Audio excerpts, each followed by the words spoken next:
After 22 years of nightmare and terror, saved only by a desperate conviction of the mythical source of certain impressions, I am unwilling to vouch for the truth of that which I think I found in Western Australia on the night of July 17, 1935.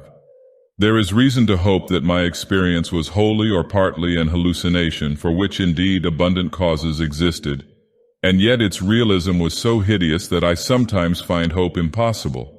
If the thing did happen, then man must be prepared to accept notions of the cosmos, and of his own place in the seething vortex of time whose merest mention is paralyzing. He must too be placed on guard against a specific lurking peril, which, though it will never engulf the whole race, may impose monstrous and unguessable horrors upon certain venturesome members of it. It is for this latter reason that I urge with all the force of my being a final abandonment of all attempts at unearthing those fragments of unknown primordial masonry which my expedition set out to investigate.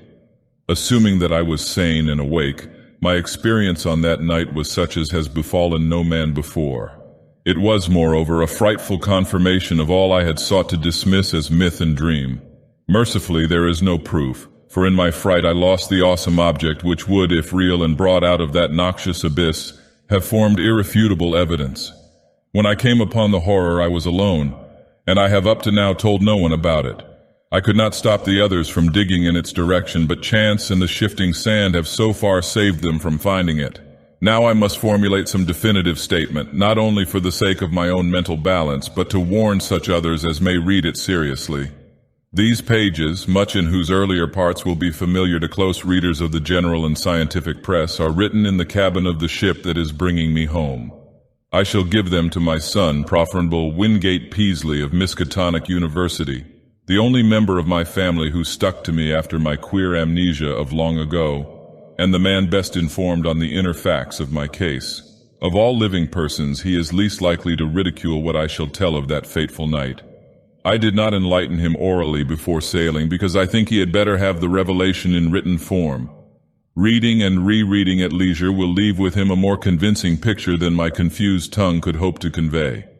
He can do as he thinks best with this account, showing it with suitable comment to any quarters where it will be likely to accomplish good. It is for the sake of such readers as are unfamiliar with the earlier phases of my case that I am prefacing the revelation itself with a fairly ample summary of its background. My name is Nathaniel Wingate Peaslee, and those who recall the newspaper tales of a generation back, or the letters and articles in psychological journals 6 or 7 years ago, will know who and what I am. The press was filled with the details of my strange amnesia in 1908-13, and much was made of the traditions of horror, madness, and witchcraft which lurk behind the ancient Massachusetts town then and now forming my place of residence. Yet I would have it known that there is nothing whatever of the mad or sinister in my heredity and early life. This is a highly important fact in view of the shadow which fell so suddenly upon me from outside sources. It may be that centuries of dark brooding had given to crumbling, whisper-haunted Arkham a peculiar vulnerability as regards such shadows, though even this seems doubtful in the light of those other cases which I later came to study. But the chief point is that my own ancestry and background are altogether normal. What came from somewhere else, where I even now hesitate to assert in plain words. I am the son of Jonathan and Hannah Wingate Peaslee, both of wholesome old Haverhill stock. I was born and reared in Haverhill at the old homestead in Boardman Street near Golden Hill, and did not go to Arkham till I entered Miskatonic University at the age of 18. That was in 1889. After my graduation, I studied economics at Harvard and came back to Miskatonic as instructor of political economy in 1895. For 13 years more, my life ran smoothly and happily. I married Alice Keyser of Haverhill in 1896, and my 3 children, Robert K. Wingate and Hannah, were born in 1898, 1900, and 1903, respectively. In 1898, I became an associate professor, and in 1902, a full professor. At no time had I the least interest in either occultism or abnormal psychology. It was on Thursday, May 14, 1908, that the queer amnesia came. The thing was quite sudden, though later I realized that certain brief, glimmering visions of several hours previous Chaotic visions which disturbed me greatly because they were so unprecedented must have formed premonitory symptoms. My head was aching, and I had a singular feeling altogether new to me, that someone else was trying to get possession of my thoughts. The collapse occurred about 10:20 a.m. while I was conducting a class in Political Economy 6, History and Present Tendencies of Economics for juniors and a few sophomores. I began to see strange shapes before my eyes and to feel that I was in a grotesque room other than the classroom. My thoughts and speech wandered from my subject, and the students saw that something was gravely amiss. Then I slumped down unconscious in my chair in a stupor from which no one could arouse me, nor did my rightful faculties again look out upon the daylight of our normal world for 5 years, 4 months, and 13 days. It is, of course, from others that I have learned what followed. I showed no sign of consciousness for 16.5 hours, though removed to my home at 27 Crane Saint and given the best of medical attention. At 3 a.m. May 15th, my eyes opened and I began to speak, but before long the doctors and my family were thoroughly frightened by the trend of my expression and language. It was clear that I had no remembrance of my identity or of my past, though for some reason I seemed anxious to conceal this lack of knowledge. My eyes gazed strangely at the persons around me, and the flexions of my facial muscles were altogether unfamiliar. Even my speech seemed awkward and foreign. I used my vocal organs clumsily and gropingly, and my diction had a curiously stilted quality, as if I had laboriously learned the English language from books. The pronunciation was barbarously alien, whilst the idiom seemed to include both scraps of curious archaism and expressions of a wholly incomprehensible cast. Of the latter one in particular was very potently, even terrifiedly, recalled by the youngest of the physicians 20 years afterward. For at that late period such a phrase began to have an actual currency, first in England and then in the United States, and though of much complexity and indisputable newness, it reproduced in every least particular the mystifying words of the strange Arkham patient of 1908. Physical strength returned at once, although I required an odd amount of re-education in the use of my hands, legs, and bodily apparatus in general. Because of this and other handicaps inherent in the mnemonic lapse, I was for some time kept under strict medical care. When I saw that my attempts to conceal the lapse had failed, I admitted it openly, and became eager for information of all sorts. Indeed, it seemed to the doctors that I had lost interest in my proper personality as soon as I found the case of amnesia accepted as a natural thing. They noticed that my chief efforts were to master certain points in history, science, art, language, and folklore, some of them tremendously abstruse and some childishly simple, which remained very oddly in many cases outside my consciousness.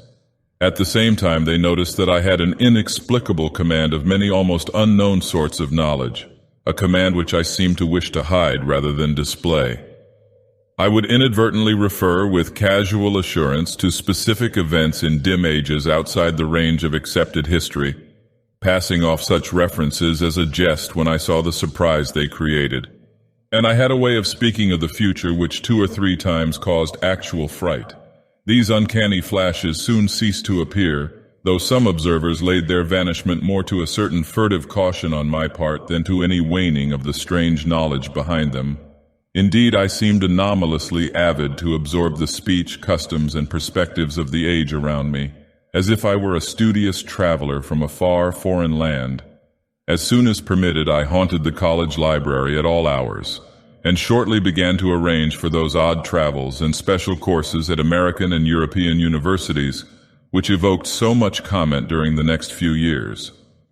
I did not at any time suffer from a lack of learned contacts, for my case had a mild celebrity among the psychologists of the period. I was lectured upon as a typical example of secondary personality, even though I seemed to puzzle the lecturers now and then with some bizarre symptom or some queer trace of carefully veiled mockery. Of real friendliness, however, I encountered little. Something in my aspect and speech seemed to excite vague fears and aversions in everyone I met, as if I were a being infinitely removed from all that is normal and healthful. This idea of a black hidden horror connected with incalculable gulfs of some sort of distance was oddly widespread and persistent. My own family formed no exception. From the moment of my strange waking, my wife had regarded me with extreme horror and loathing, vowing that I was some utter alien usurping the body of her husband. In 1910, she obtained a legal divorce, nor would she ever consent to see me even after my return to normalcy in 1913. These feelings were shared by my elder son and my small daughter, neither of whom I have ever seen since. Only my second son, Wingate, seemed able to conquer the terror and repulsion which my change aroused. He indeed felt that I was a stranger, but though only 8 years old, held fast to a faith that my proper self would return. When it did return, he sought me out, and the courts gave me his custody. In succeeding years, he helped me with the studies to which I was driven, and today at 35, he is a professor of psychology at Miskatonic. But I do not wonder at the horror I caused, for certainly the mind, voice, and facial expression of the being that awaked on May 15, 1908, were not those of Nathaniel Wingate Peaslee. I will not attempt to tell much of my life from 1908 to 1913, since readers may glean all the outward essentials, as I largely had to do, from files of old newspapers and scientific journals. I was given charge of my funds and spent them slowly and on the whole wisely, in travel and in study at various centers of learning. My travels, however, were singular in the extreme, involving long visits to remote and desolate places. In 1909, I spent a month in the Himalayas, and in 1911 aroused much attention through a camel trip into the unknown deserts of Arabia. What happened on those journeys I have never been able to learn. During the summer of 1912, I chartered a ship and sailed in the Arctic north of Spitsbergen, afterward showing signs of disappointment. Later in that year, I spent weeks alone beyond the limits of previous or subsequent exploration in the vast limestone cavern systems of Western Virginia, black labyrinths so complex that no retracing of my steps could even be considered. My sojourns at the universities were marked by abnormally rapid assimilation, as if the secondary personality had an intelligence enormously superior to my own. I have found also that my rate of reading and solitary study was phenomenal. I could master every detail of a book merely by glancing over it as fast as I could turn the leaves, while my skill at interpreting complex figures in an instant was veritably awesome. At times there appeared almost ugly reports of my power to influence the thoughts and acts of others, though I seem to have taken care to minimize displays of this faculty. Other ugly reports concerned my intimacy with leaders of occultist groups, and scholars suspected of connection with nameless bands of abhorrent elder-world hierophants. These rumors, though never proved at the time, were doubtless stimulated by the known tenor of some of my reading, for the consultation of rare books at libraries cannot be effected secretly. There is tangible proof, in the form of marginal notes, that I went minutely through such things as the Comte d'Erlet's Culte des Goules, Ludwig Prinz de Vermis Mysterious, the Unosprechlichen Kulten of von Junst, the surviving fragments of the puzzling Book of Ibon, and the dreaded Necronomicon of the mad Arab Abdul al-Hazred. Then, too, it is undeniable that a fresh and evil wave of underground cult activity set in about the time of my odd mutation. In the summer of 1913, I began to display signs of ennui and flagging interest, and to hint to various associates that a change might soon be expected in me. I spoke of returning memories of my earlier life, though most auditors judged me insincere, since all the recollections I gave were casual, and such as might have been learned from my old private papers. About the middle of August, I returned to Arkham and reopened my long-closed house in Crane St. Here I installed a mechanism of the most curious aspect, constructed piecemeal by different makers of scientific apparatus in Europe and America, and guarded carefully from the sight of anyone intelligent enough to analyze it. Those who did see it, a workman, a servant, and the new housekeeper, say that it was a queer mixture of rods, wheels, and mirrors, though only about 2 feet tall, 1 foot wide, and 1 foot thick.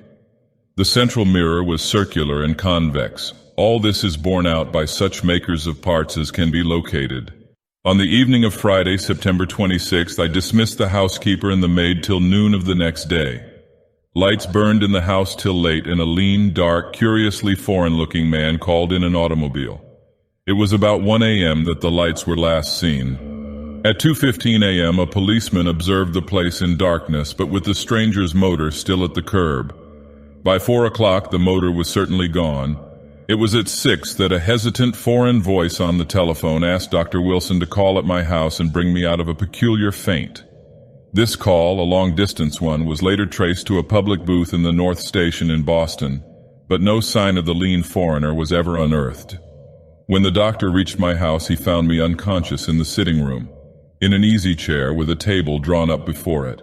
On the polished tabletop were scratches showing where some heavy object had rested. The queer machine was gone, nor was anything afterward heard of it. Undoubtedly, the dark, lean foreigner had taken it away. In the library grate were abundant ashes, evidently left from the burning of every remaining scrap of paper on which I had written since the advent of the amnesia. Dr. Wilson found my breathing very peculiar, but after an hypodermic injection it became more regular.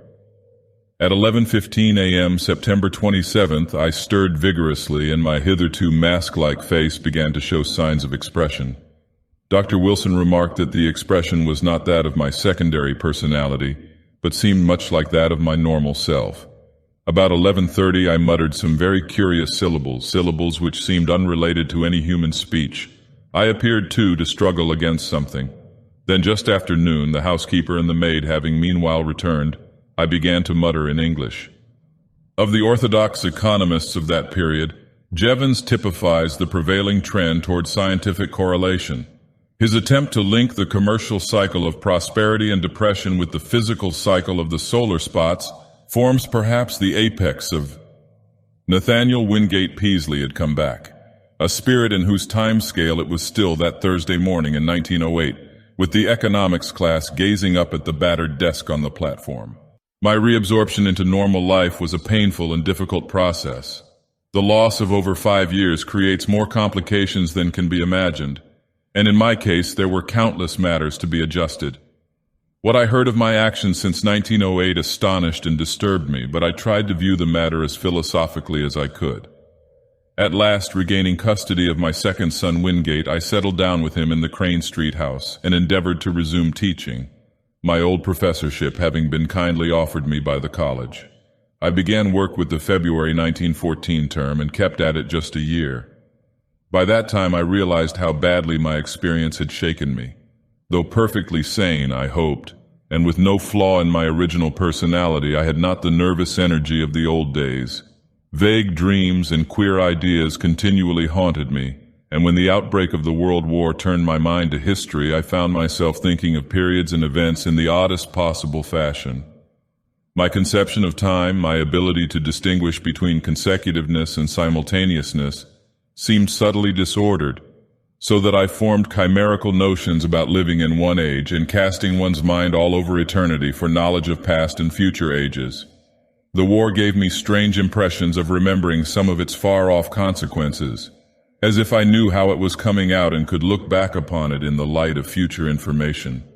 All such quasi-memories were attended with much pain, and with a feeling that some artificial psychological barrier was set against them. When I diffidently hinted to others about my impressions, I met with varied responses. Some persons looked uncomfortably at me, but men in the mathematics department spoke of new developments in those theories of relativity, then discussed only in learned circles, which were later to become so famous. Dr. Albert Einstein, they said, was rapidly reducing time to the status of a mere dimension. But the dreams and disturbed feelings gained on me, so that I had to drop my regular work in 1915. Certain of the impressions were taking an annoying shape, giving me the persistent notion that my amnesia had formed some unholy sort of exchange, that the secondary personality had indeed been an intruding force from unknown regions, and that my own personality had suffered displacement. Thus I was driven to vague and frightful speculations concerning the whereabouts of my true self during the years that another had held my body. The curious knowledge and strange conduct of my body's late tenant troubled me more and more as I learned further details from persons, papers, and magazines. Queernesses that had baffled others seemed to harmonize terribly with some background of black knowledge which festered in the chasms of my subconscious. I began to search feverishly for every scrap of information bearing on the studies and travels of that other one during the dark years. Not all of my troubles were as semi-abstract as this. There were the dreams, and these seemed to grow in vividness and concreteness. Knowing how most would regard them, I seldom mentioned them to anyone but my son or certain trusted psychologists. But eventually I commenced a scientific study of other cases in order to see how typical or non-typical such visions might be among amnesia victims. My results, aided by psychologists, historians, anthropologists, and mental specialists of wide experience, and by a study that included all records of split personalities from the days of demoniac possession legends to the medically realistic present, at first bothered me more than they consoled me. I soon found that my dreams had indeed no counterpart in the overwhelming bulk of true amnesia cases. There remained, however, a tiny residue of accounts which for years baffled and shocked me with their parallelism to my own experience. Some of them were bits of ancient folklore. Others were case histories in the annals of medicine. One or two were anecdotes obscurely buried in standard histories. It thus appeared that while my special kind of affliction was prodigiously rare, instances of it had occurred at long intervals ever since the beginning of man's annals. Some centuries might contain 1, 2, or 3 cases, others none, or at least none whose record survived. The essence was always the same, a person of keen thoughtfulness seized with a strange secondary life and leading for a greater or lesser period an utterly alien existence, typified at first by vocal and bodily awkwardness, and later by a wholesale acquisition of scientific, historic, artistic, and anthropological knowledge, an acquisition carried on with feverish zest, and with a wholly abnormal absorptive power. Then a sudden return of the rightful consciousness, intermittently plagued ever after with vague, unplaceable dreams suggesting fragments of some hideous memory elaborately blotted out, and the close resemblance of those nightmares to my own, even in some of the smallest particulars, left no doubt in my mind of their significantly typical nature. One or two of the cases had an added ring of faint, blasphemous familiarity, as if I had heard of them before through some cosmic channel too morbid and frightful to contemplate. In 3 instances there was specific mention of such an unknown machine as had been in my house before the second change.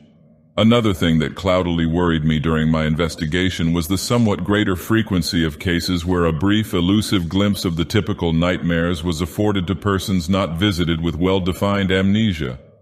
These persons were largely of mediocre mind or less, some so primitive that they could scarcely be thought of as vehicles for abnormal scholarship and preternatural mental acquisitions. For a second they would be fired with alien force, then a backward lapse, and a thin, swift-fading memory of unhuman horrors. There had been at least 3 such cases during the past half-century, one only 15 years before. Had something been groping blindly through time from some unsuspected abyss in nature? Were these faint cases monstrous, sinister experiments of a kind and authorship utterly beyond sane belief? Such were a few of the formless speculations of my weaker hours, fancies abetted by myths which my studies uncovered. For I could not doubt but that certain persistent legends of immemorial antiquity, apparently unknown to the victims and physicians connected with recent amnesia cases, formed a striking and awesome elaboration of memory lapses such as mine. Of the nature of the dreams and impressions which were growing so clamorous, I still almost fear to speak. They seemed to savor of madness, and at times I believed I was indeed going mad. Was there a special type of delusion afflicting those who had suffered lapses of memory? Conceivably, the efforts of the subconscious mind to fill up a perplexing blank with pseudo-memories might give rise to strange imaginative vagaries. This indeed, though an alternative folklore theory finally seemed to me more plausible, was the belief of many of the alienists who helped me in my search for parallel cases and who shared my puzzlement at the exact resemblances sometimes discovered. They did not call the condition true insanity, but classed it rather among neurotic disorders. My course in trying to track it down and analyze it, instead of vainly seeking to dismiss or forget it, they heartily endorsed as correct according to the best psychological principles. I especially valued the advice of such physicians as had studied me during my possession by the other personality. My first disturbances were not visual at all, but concerned the more abstract matters which I have mentioned. There was, too, a feeling of profound and inexplicable horror concerning myself. I developed a queer fear of seeing my own form, as if my eyes would find it something utterly alien and inconceivably abhorrent. When I did glance down and behold the familiar human shape in quiet gray or blue clothing, I always felt a curious relief, though in order to gain this relief I had to conquer an infinite dread. I shunned mirrors as much as possible and was always shaved at the barber's. It was a long time before I correlated any of these disjointed feelings with the fleeting visual impressions which began to develop. The first such correlation had to do with the odd sensation of an external artificial restraint on my memory. I felt that the snatches of sight I experienced had a profound and terrible meaning and a frightful connection with myself, but that some purposeful influence held me from grasping that meaning and that connection. Then came that queerness about the element of time, and with it desperate efforts to place the fragmentary dream glimpses in the chronological and spatial pattern. The glimpses themselves were at first merely strange rather than horrible. I would seem to be in an enormous vaulted chamber whose lofty stone groinings were well nigh lost in the shadows overhead. In whatever time or place the scene might be, the principle of the arch was known as fully and used as extensively as by the Romans. There were colossal round windows and high arched doors and pedestals or tables each as tall as the height of an ordinary room. Vast shelves of dark wood lined the walls, holding what seemed to be volumes of immense size with strange hieroglyphs on their backs. The exposed stonework held curious carvings, always in curvilinear mathematical designs, and there were chiseled inscriptions in the same characters that the huge books bore. The dark granite masonry was of a monstrous megalithic type, with lines of convex-topped blocks fitting the concave-bottomed courses which rested upon them. There were no chairs, but the tops of the vast pedestals were littered with books, papers, and what seemed to be writing materials, oddly figured jars of a purplish metal, and rods with stained tips. Tall as the pedestals were, I seemed at times able to view them from above. On some of them were great globes of luminous crystal serving as lamps, and inexplicable machines formed of vitreous tubes and metal rods. The windows were glazed and latticed with stout-looking bars. Though I dared not approach and peer out them, I could see from where I was the waving tops of singular fern-like growths. The floor was of massive octagonal flagstones, while rugs and hangings were entirely lacking. Later I had visions of sweeping through cyclopean corridors of stone and up and down gigantic inclined planes of the same monstrous masonry. There were no stairs anywhere, nor was any passageway less than 30 feet wide. Some of the structures through which I floated must have towered into the sky for thousands of feet. There were multiple levels of black vaults below and never-opened trapdoors, sealed down with metal bands and holding dim suggestions of some special peril. I seemed to be a prisoner, and horror hung broodingly over everything I saw. I felt that the mocking curvilinear hieroglyphs on the walls would blast my soul with their message were I not guarded by a merciful ignorance. Still later, my dreams included vistas from the great round windows and from the titanic flat roof with its curious gardens, wide barren area and high scalloped parapet of stone, to which the topmost of the inclined planes led. There were almost endless leagues of giant buildings, each in its garden, and ranged along paved roads fully 200 feet wide.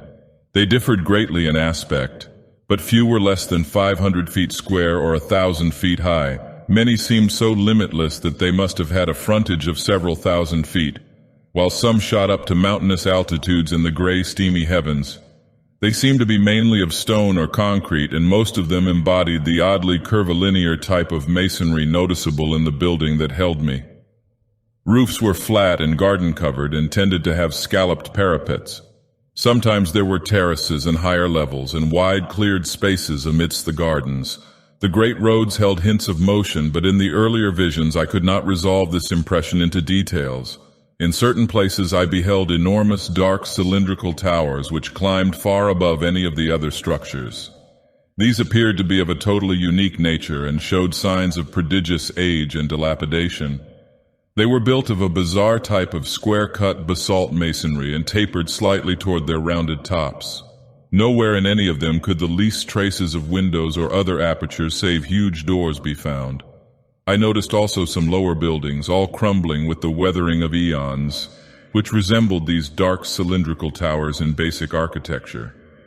Around all these aberrant piles of square-cut masonry there hovered an inexplicable aura of menace and concentrated fear, like that bred by the sealed trapdoors. The omnipresent gardens were almost terrifying in their strangeness, with bizarre and unfamiliar forms of vegetation nodding over broad paths lined with curiously carven monoliths. Abnormally vast fern-like growths predominated, some green and some of a ghastly fungoid pallor. Among them rose great spectral things resembling calamites whose bamboo-like trunks towered to fabulous heights. Then there were tufted forms like fabulous cycads and grotesque dark green shrubs and trees of coniferous aspect. Flowers were small, colorless and unrecognizable, blooming in geometrical beds and at large among the greenery.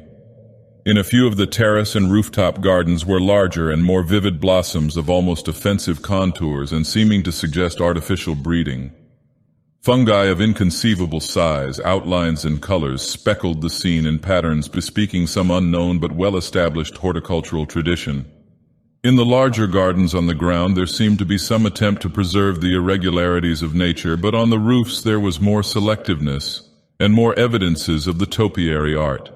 The skies were almost always moist and cloudy, and sometimes I would seem to witness tremendous rains. Once in a while, though, there would be glimpses of the sun, which looked abnormally large, and of the moon, whose markings held a touch of difference from the normal that I could never quite fathom. When, very rarely, the night sky was clear to any extent, I beheld constellations which were nearly beyond recognition. Known outlines were sometimes approximated but seldom duplicated, and from the position of the few groups I could recognize, I felt I must be in the Earth's southern hemisphere, near the Tropic of Capricorn. The far horizon was always steamy and indistinct, but I could see that great jungles of unknown tree ferns, calamites, lepidodendra, and sigillaria lay outside the city, their fantastic frondage waving mockingly in the shifting vapors. Now and then there would be suggestions of motion in the sky, but these my early visions never resolved. By the autumn of 1914, I began to have infrequent dreams of strange floatings over the city and through the regions around it. I saw interminable roads through forests of fearsome growths with mottled, fluted, and banded trunks, and past other cities as strange as the one which persistently haunted me. I saw monstrous constructions of black or iridescent stone in glades and clearings where perpetual twilight reigned, and traversed long causeways over swamps so dark that I could tell but little of their moist, towering vegetation. Once I saw an area of countless miles strewn with age-blasted basaltic ruins whose architecture had been like that of the few windowless, round-topped towers in the haunting city. And once I saw the sea, a boundless, steamy expanse beyond the colossal stone piers of an enormous town of domes and arches. Great, shapeless suggestions of shadow moved over it, and here and there its surface was vexed with anomalous spoutings. As I have said, it was not immediately that these wild visions began to hold their terrifying quality. Certainly many persons have dreamed intrinsically stranger things, things compounded of unrelated scraps of daily life, pictures and reading, and arranged in fantastically novel forms by the unchecked caprices of sleep. For some time I accepted the visions as natural, even though I had never before been an extravagant dreamer. Many of the vague anomalies, I argued, must have come from trivial sources too numerous to track down, while others seemed to reflect a common textbook knowledge of the plants and other conditions of the primitive world of 150 million years ago, the world of the Permian or Triassic age. In the course of some months, however, the element of terror did figure with accumulating force.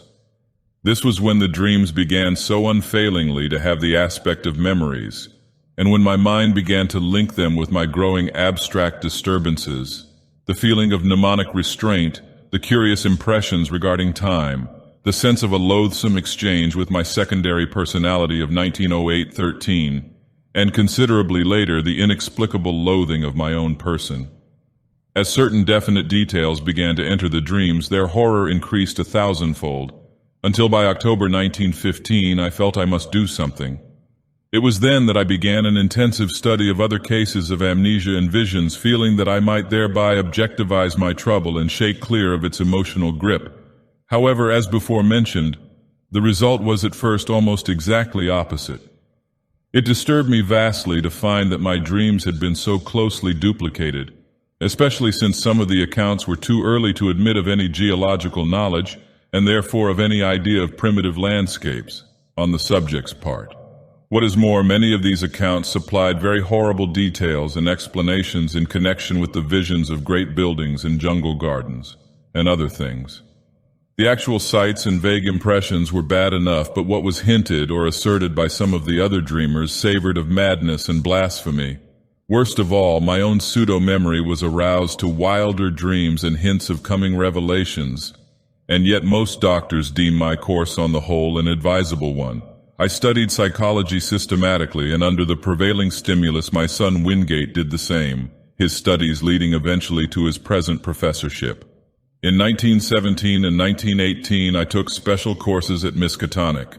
Meanwhile, my examination of medical, historical, and anthropological records became indefatigable, involving travels to distant libraries and finally including even a reading of the hideous books of forbidden elder lore in which my secondary personality had been so disturbingly interested. Some of the latter were the actual copies I had consulted in my altered state, and I was greatly disturbed by certain marginal notations and ostensible corrections of the hideous text in a script and idiom which somehow seemed oddly unhuman. These markings were mostly in the respective languages of the various books, all of which the writer seemed to know with equal though obviously academic facility. One note appended to von Junst's Unausprechlichen Kulten, however, was alarmingly otherwise. It consisted of certain curvilinear hieroglyphs in the same ink as that of the German corrections, but following no recognized human pattern. And these hieroglyphs were closely and unmistakably akin to the characters constantly met with in my dreams, characters whose meaning I would sometimes momentarily fancy I knew or was just on the brink of recalling. To complete my black confusion, my librarians assured me that in view of previous examinations and records of consultation of the volumes in question, all of these notations must have been made by myself in my secondary state. This despite the fact that I was and still am ignorant of 3 of the languages involved.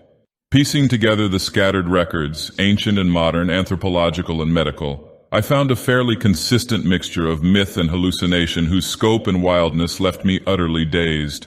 Only one thing consoled me, the fact that the myths were of such early existence. What lost knowledge could have brought pictures of the Paleozoic or Mesozoic landscape into these primitive fables I could not even guess, but the pictures had been there. Thus, a basis existed for the formation of a fixed type of delusion. Cases of amnesia no doubt created the general myth pattern, but afterward the fanciful accretions of the myths must have reacted on amnesia sufferers and colored their pseudo-memories. I myself had read and heard all the early tales during my memory lapse. My quest had amply proved that. Was it not natural, then, for my subsequent dreams and emotional impressions to become colored and molded by what my memory subtly held over from my secondary state? A few of the myths had significant connections with other cloudy legends of the pre-human world, especially those Hindu tales involving stupefying gulfs of time and forming part of the lore of modern theosophists. Primal myth and modern delusion joined in their assumption that mankind is only one, perhaps the least, of the highly evolved and dominant races of this planet's long and largely unknown career. Things of inconceivable shape, they implied, had reared towers to the sky and delved into every secret of nature before the first amphibian forebear of man had crawled out of the hot sea 300 million years ago. Some had come down from the stars. A few were as old as the cosmos itself. Others had arisen swiftly from terrene germs as far behind the first germs of our life cycle as those germs are behind ourselves. Spans of thousands of millions of years and linkages with other galaxies and universes were freely spoken of. Indeed, there was no such thing as time in its humanly accepted sense. But most of the tales and impressions concerned a relatively late race of a queer and intricate shape resembling no life form known to science, which had lived till only 50 million years before the advent of man. This, they indicated, was the greatest race of all, because it alone had conquered the secret of time. It had learned all things that ever were known or ever would be known on the earth, through the power of its keener minds to project themselves into the past and future, even through gulfs of millions of years, and study the lore of every age. From the accomplishments of this race arose all legends of prophets, including those in human mythology. In its vast libraries were volumes of texts and pictures holding the whole of Earth's annals, histories and descriptions of every species that had ever been or that ever would be. with full records of their arts, their achievements, their languages, and their psychologies. With this eon-embracing knowledge, the great race chose from every era and life form such thoughts, arts, and processes as might suit its own nature and situation. Knowledge of the past, secured through a kind of mind casting outside the recognized senses, was harder to glean than knowledge of the future. In the latter case, the course was easier and more material. With suitable mechanical aid, a mind would project itself forward in time, feeling its dim, extrasensory way till it approached the desired period. Then, after preliminary trials, it would seize on the best discoverable representative of the highest of that period's life forms, entering the organism's brain and setting up therein its own vibrations, while the displaced mind would strike back to the period of the displacer, remaining in the latter's body till a reverse process was set up. The projected mind in the body of the organism of the future would then pose as a member of the race whose outward form it wore, learning as quickly as possible all that could be learned of the chosen age and its massed information and techniques. Meanwhile, the displaced mind, thrown back to the displacer's age and body, would be carefully guarded. It would be kept from harming the body it occupied and would be drained of all its knowledge by trained questioners. Often it could be questioned in its own language when previous quests into the future had brought back records of that language. If the mind came from a body whose language the great race could not physically reproduce, clever machines would be made, on which the alien speech could be played as on a musical instrument. The great race's members were immense rugose cones 10 feet high, and with head and other organs attached to foot-thick, distensible limbs spreading from the apexes. They spoke by the clicking or scraping of huge paws or claws attached to the end of 2 of their 4 limbs, and walked by the expansion and contraction of a viscous layer attached to their vast 10-foot bases. When the captive mind's amazement and resentment had worn off, and when, assuming that it came from a body vastly different from the great race's, it had lost its horror at its unfamiliar temporary form, it was permitted to study its new environment and experience a wonder and wisdom approximating that of its displacer. With suitable precautions and in exchange for suitable services, it was allowed to rove all over the habitable world in Titan airships or on the huge boat-like atomic-engined vehicles which traversed the great roads, and to delve freely into the libraries containing the records of the planet's past and future. This reconciled many captive minds to their lot, since none were other than keen, and to such minds the unveiling of hidden mysteries of earth, closed chapters of inconceivable pasts and dizzying vortices of future time which include the years ahead of their own natural ages, forms always, despite the abysmal horrors often unveiled, the supreme experience of life. Now and then certain captives were permitted to meet other captive minds seized from the future, to exchange thoughts with consciousnesses living 100 or 1,000 or 1,000,000 years before or after their own ages, and all were urged to write copiously in their own languages of themselves and their respective periods, such documents to be filed in the great central archives. It may be added that there was one sad, special type of captive whose privileges were far greater than those of the majority. These were the dying permanent exiles, whose bodies in the future had been seized by keen-minded members of the great race who, faced with death, sought to escape mental extinction. Such melancholy exiles were not as common as might be expected, since the longevity of the great race lessened its love of life, especially among those superior minds capable of projection. From cases of the permanent projection of elder minds arose many of those lasting changes of personality noticed in later history, including mankind's.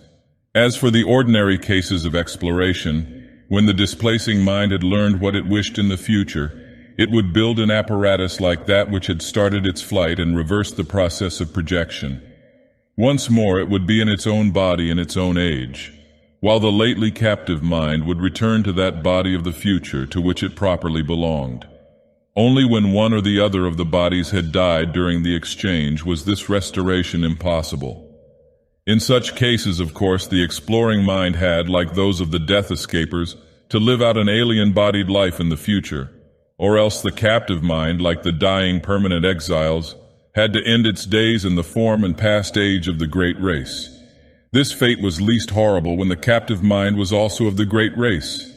a not infrequent occurrence since in all its periods that race was intensely concerned with its own future. The number of dying permanent exiles of the great race was very slight, largely because of the tremendous penalties attached to displacements of future great race minds by the moribund. Through projection, arrangements were made to inflict these penalties on the offending minds in their new future bodies, and sometimes forced re-exchanges were effected. Complex cases of the displacement of exploring or already captive minds by minds in various regions of the past had been known and carefully rectified. In every age since the discovery of mind projection, a minute but well-recognized element of the population consisted of great race minds from past ages, sojourning for a longer or shorter while. When a captive mind of alien origin was returned to its own body in the future, it was purged by an intricate mechanical hypnosis of all it had learned in the great race's age, this because of certain troublesome consequences inherent in the general carrying forward of knowledge in large quantities. The few existing instances of clear transmission had caused, and would cause at known future times, great disasters. And it was largely in consequence of two cases of the kind, said the old myths, that mankind had learned what it had concerning the great race. Of all things surviving physically and directly from that eon-distant world, there remained only certain ruins of great stones in far places and under the sea, and parts of the text of the frightful Pentateuch manuscripts. Thus the returning mind reached its own age with only the faintest and most fragmentary visions of what it had undergone since its seizure. All memories that could be eradicated were eradicated, so that in most cases only a dream-shadowed blank stretched back to the time of the first exchange. Some minds recalled more than others, and the chance joining of memories had at rare times brought hints of the forbidden past to future ages. There probably never was a time when groups or cults did not secretly cherish certain of these hints. In the Necronomicon, the presence of such a cult among human beings was suggested, a cult that sometimes gave aid to minds voyaging down the eons from the days of the great race. And meanwhile the great race itself waxed well-nigh omniscient, and turned to the task of setting up exchanges with the minds of other planets, and of exploring their pasts and futures. It sought likewise to fathom the past years and origin of that black eon-dead orb in far space whence its own mental heritage had come, for the mind of the great race was older than its bodily form. The beings of a dying elder world, wise with the ultimate secrets, had looked ahead for a new world and species wherein they might have long life, and had sent their minds en masse into that future race best adapted to house them, the cone-shaped things that peopled our earth 1 billion years ago. Thus the great race came to be, while the myriad minds sent backward were left to die in the horror of strange shapes. Later the race would again face death, yet would live through another forward migration of its best minds into the bodies of others who had a longer physical span ahead of them. Such was the background of intertwined legend and hallucination. When around 1920 I had my researches in coherent shape, I felt a slight lessening of the tension which their earlier stages had increased. After all, and in spite of the fancies prompted by blind emotions, were not most of my phenomena readily explainable? Any chance might have turned my mind to dark studies during the amnesia, and then I read the forbidden legends and met the members of ancient and ill-regarded cults. That plainly supplied the material for the dreams and disturbed feelings which came after the return of memory. As for the marginal notes in dream hieroglyphs and languages unknown to me, but laid at my door by librarians, I might easily have picked up a smattering of the tongues during my secondary state, while the hieroglyphs were doubtless coined by my fancy from descriptions in old legends and afterward woven into my dreams. I tried to verify certain points through conversation with known cult leaders, but never succeeded in establishing the right connections. At times the parallelism of so many cases in so many distant ages continued to worry me as it had at first. But on the other hand, I reflected that the excitant folklore was undoubtedly more universal in the past than in the present. Probably all the other victims whose cases were like mine had had a long and familiar knowledge of the tales I had learned only when in my secondary state. When these victims had lost their memory, they had associated themselves with the creatures of their household myths, the fabulous invaders supposed to displace men's minds, and had thus embarked upon quests for knowledge which they thought they could take back to a fancied, non-human past. Then when their memory returned, they reversed the associative process and thought of themselves as the former captive minds instead of as the displacers. Hence the dreams and pseudo-memories following the conventional myth pattern. Despite the seeming cumbrousness of these explanations, they came finally to supersede all others in my mind, largely because of the greater weakness of any rival theory. And a substantial number of eminent psychologists and anthropologists gradually agreed with me. The more I reflected, the more convincing did my reasoning seem, till in the end I had a really effective bulwark against the visions and impressions which still assailed me. Suppose I did see strange things at night. These were only what I had heard and read of. Suppose I did have odd loathings and perspectives and pseudo-memories. These too were only echoes of myths absorbed in my secondary state.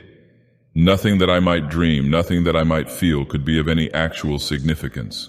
Fortified by this philosophy, I greatly improved in nervous equilibrium, even though the visions, rather than the abstract impressions, steadily became more frequent and more disturbingly detailed. In 1922, I felt able to undertake regular work again and put my newly gained knowledge to practical use by accepting an instructorship in psychology at the university. My old chair of political economy had long been adequately filled, besides which methods of teaching economics had changed greatly since my heyday. My son was at this time just entering on the postgraduate studies leading to his present professorship, and we worked together a great deal. I continued, however, to keep a careful record of the outre dreams which crowded upon me so thickly and vividly.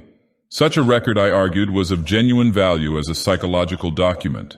The glimpses still seemed damnably like memories, though I fought off this impression with a goodly measure of success. In writing, I treated the phantasmata as things seen, but at all other times I brushed them aside like any gossamer illusions of the night. I had never mentioned such matters in common conversation, though reports of them, filtering out as such things will, had aroused sundry rumors regarding my mental health. It is amusing to reflect that these rumors were confined wholly to laymen, without a single champion among physicians or psychologists. Of my visions after 1914, I will here mention only a few, since fuller accounts and records are at the disposal of the serious student. It is evident that with time the curious inhibitions somewhat waned, for the scope of my visions vastly increased. They have never, though, become other than disjointed fragments seemingly without clear motivation. Within the dreams I seemed gradually to acquire a greater and greater freedom of wandering. I floated through many strange buildings of stone, going from one to the other along mammoth underground passages which seemed to form the common avenues of transit. Sometimes I encountered those gigantic sealed trapdoors in the lowest level, around which such an aura of fear and forbiddenness clung. I saw tremendous tessellated pools and rooms of curious and inexplicable utensils of myriad sorts. Then there were colossal caverns of intricate machinery whose outlines and purpose were wholly strange to me, and whose sound manifested itself only after many years of dreaming. I may here remark that sight and sound are the only senses I have ever exercised in the visionary world. The real horror began in May 1915, when I first saw the living things. This was before my studies had taught me what, in view of the myths and case histories, to expect. As mental barriers wore down, I beheld great masses of thin vapor in various parts of the building and in the streets below. These steadily grew more solid and distinct, till at last I could trace their monstrous outlines with uncomfortable ease. They seemed to be enormous iridescent cones, about 10 feet high and 10 feet wide at the base, and made up of some ridgy, scaly, semi-elastic matter. From their apexes projected 4 flexible, cylindrical members, each a foot thick, and of a ridgy substance like that of the cones themselves. These members were sometimes contracted almost to nothing and sometimes extended to any distance up to about 10 feet. Terminating 2 of them were enormous claws or nippers. At the end of a third were 4 red trumpet-like appendages. The fourth terminated in an irregular yellowish globe some 2 feet in diameter and having 3 great dark eyes ranged along its central circumference. Surmounting this head were 4 slender gray stalks bearing flower-like appendages, whilst from its nether side dangled 8 greenish antennae or tentacles. The great base of the central cone was fringed with a rubbery gray substance which moved the whole entity through expansion and contraction. Their actions, though harmless, horrified me even more than their appearance, for it is not wholesome to watch monstrous objects doing what one has known only human beings to do. These objects moved intelligently around the great rooms, getting books from the shelves and taking them to the great tables or vice versa, and sometimes writing diligently with a pen-like rod gripped in the greenish head tentacles. The huge nippers were used in carrying books and in conversation, speech consisting of a kind of clicking and scraping. The objects had no clothing but wore satchels or knapsacks suspended from the top of the conical trunk. They commonly carried their head and its supporting member at the level of the cone top, although it was frequently raised or lowered. The other three great members tended to rest downward on the sides of the cone, contracted to about 5 feet each when not in use. From their rate of reading, writing, and operating their machines, those on the table seemed somehow connected with thought, I concluded that their intelligence was enormously greater than man's. Afterward I saw them everywhere, swarming in all the great chambers and corridors, tending monstrous machines in vaulted crypts, and racing along the vast roads in gigantic boat-shaped cars. I ceased to be afraid of them, for they seemed to form supremely natural parts of their environment. Individual differences amongst them began to be manifest, and a few appeared to be under some kind of restraint. These latter, though showing no physical variation, had a diversity of gestures and habits which marked them off, not only from the majority, but very largely from one another. They wrote a great deal in what seemed to my cloudy vision a vast variety of characters, never the typical curvilinear hieroglyphs of the majority. A few, I fancied, used our own familiar alphabet. Most of them worked much more slowly than the general mass of the entities. All this time my own part in the dream seemed to be that of a disembodied consciousness with a range of vision wider than the normal, floating freely about yet confined to the ordinary avenues and speeds of travel. Not until August 1915 did any suggestions of bodily existence begin to harass me. I say harass because the first phase was a purely abstract though infinitely terrible association of my previously noted body loathing with the scenes of my visions. For a while my chief concern during dreams was to avoid looking down at myself, and I recall how grateful I was for the total absence of large mirrors in the strange rooms. I was mightily troubled by the fact that I always saw the great tables, whose height could not be under 10 feet, from a level not below that of their surfaces. And then the morbid temptation to look down at myself became greater and greater, till one night I could not resist it. At first my downward glance revealed nothing whatever. A moment later I perceived that this was because my head lay at the end of a flexible neck of enormous length. Retracting this neck and gazing down very sharply, I saw the scaly, rugose, iridescent bulk of a vast cone 10 feet tall and 10 feet wide at the base. That was when I waked half of Arkham with my screaming as I plunged madly up from the abyss of sleep. Only after weeks of hideous repetition did I grow half reconciled to these visions of myself in monstrous form. In the dreams I now moved bodily among the other unknown entities, reading terrible books from the endless shelves and writing for hours at the great tables with a stylus managed by the green tentacles that hung down from my head. Snatches of what I read and wrote would linger in my memory. There were horrible annals of other worlds and other universes, and of stirrings of formless life outside of all universes. There were records of strange orders of beings which had peopled the world in forgotten pasts, and frightful chronicles of grotesque-bodied intelligences which would people it millions of years after the death of the last human being.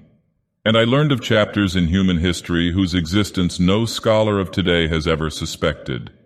Most of these writings were in the language of the hieroglyphs, which I studied in a queer way with the aid of droning machines, and which was evidently an agglutinative speech with root systems utterly unlike any found in human languages. Other volumes were in other unknown tongues learned in the same queer way. A very few were in languages I knew. Extremely clever pictures, both inserted in the records and forming separate collections, aided me immensely, and all the time I seemed to be setting down a history of my own age in English. On waking, I could recall only minute and meaningless scraps of the unknown tongues which my dream self had mastered, though whole phrases of the history stayed with me. I learned, even before my waking self had studied the parallel cases or the old myths from which the dreams doubtless sprang, that the entities around me were of the world's greatest race which had conquered time and had sent exploring minds into every age. I knew too that I had been snatched from my age while another used my body in that age, and that a few of the other strange forms housed similarly captured minds. I seemed to talk in some odd language of claw clickings, with exiled intellects from every corner of the solar system. There was a mind from the planet we know as Venus, which would live incalculable epochs to come, and one from an outer moon of Jupiter 6 million years in the past. Of earthly minds there were some from the winged, star-headed, half-vegetable race of Paleogean Antarctica, one from the reptile people of fabled Volusia, 3 from the furry pre-human Hyperborean worshippers of Sathogwa, 1 from the wholly abominable Chochos, 2 from the arachnid denizens of Earth's last age, 5 from the hardy coleopterous species immediately following mankind, to which the great race was someday to transfer its keenest minds en masse in the face of horrible peril, and several from different branches of humanity. I talked with the mind of Yang Li, a philosopher from the cruel empire of Tsan Chan, which is to come in AD 5000, with that of a general of the great-headed brown people who held South Africa in BC 50,000, with that of a 12th century Florentine monk named Bartolomeo Corsi, with that of a king of Lomar who had ruled that terrible polar land 100,000 years before the squat yellow Inutos came from the west to engulf it, with that of Nugsoth, a magician of the dark conquerors of AD 16,000, with that of a Roman named Titus Sempronius Blesus, who had been a quaestor in Sulla's time, with that of Kephanes, an Egyptian of the 14th dynasty who told me the hideous secret of Nyarlathotep, with that of a priest of Atlantis's Middle Kingdom, with that of a Suffolk gentleman of Cromwell's day, James Woodville, with that of a court astronomer of pre-Inca Peru, with that of the Australian physicist Neville Kingston Brown, who will die in AD 2518,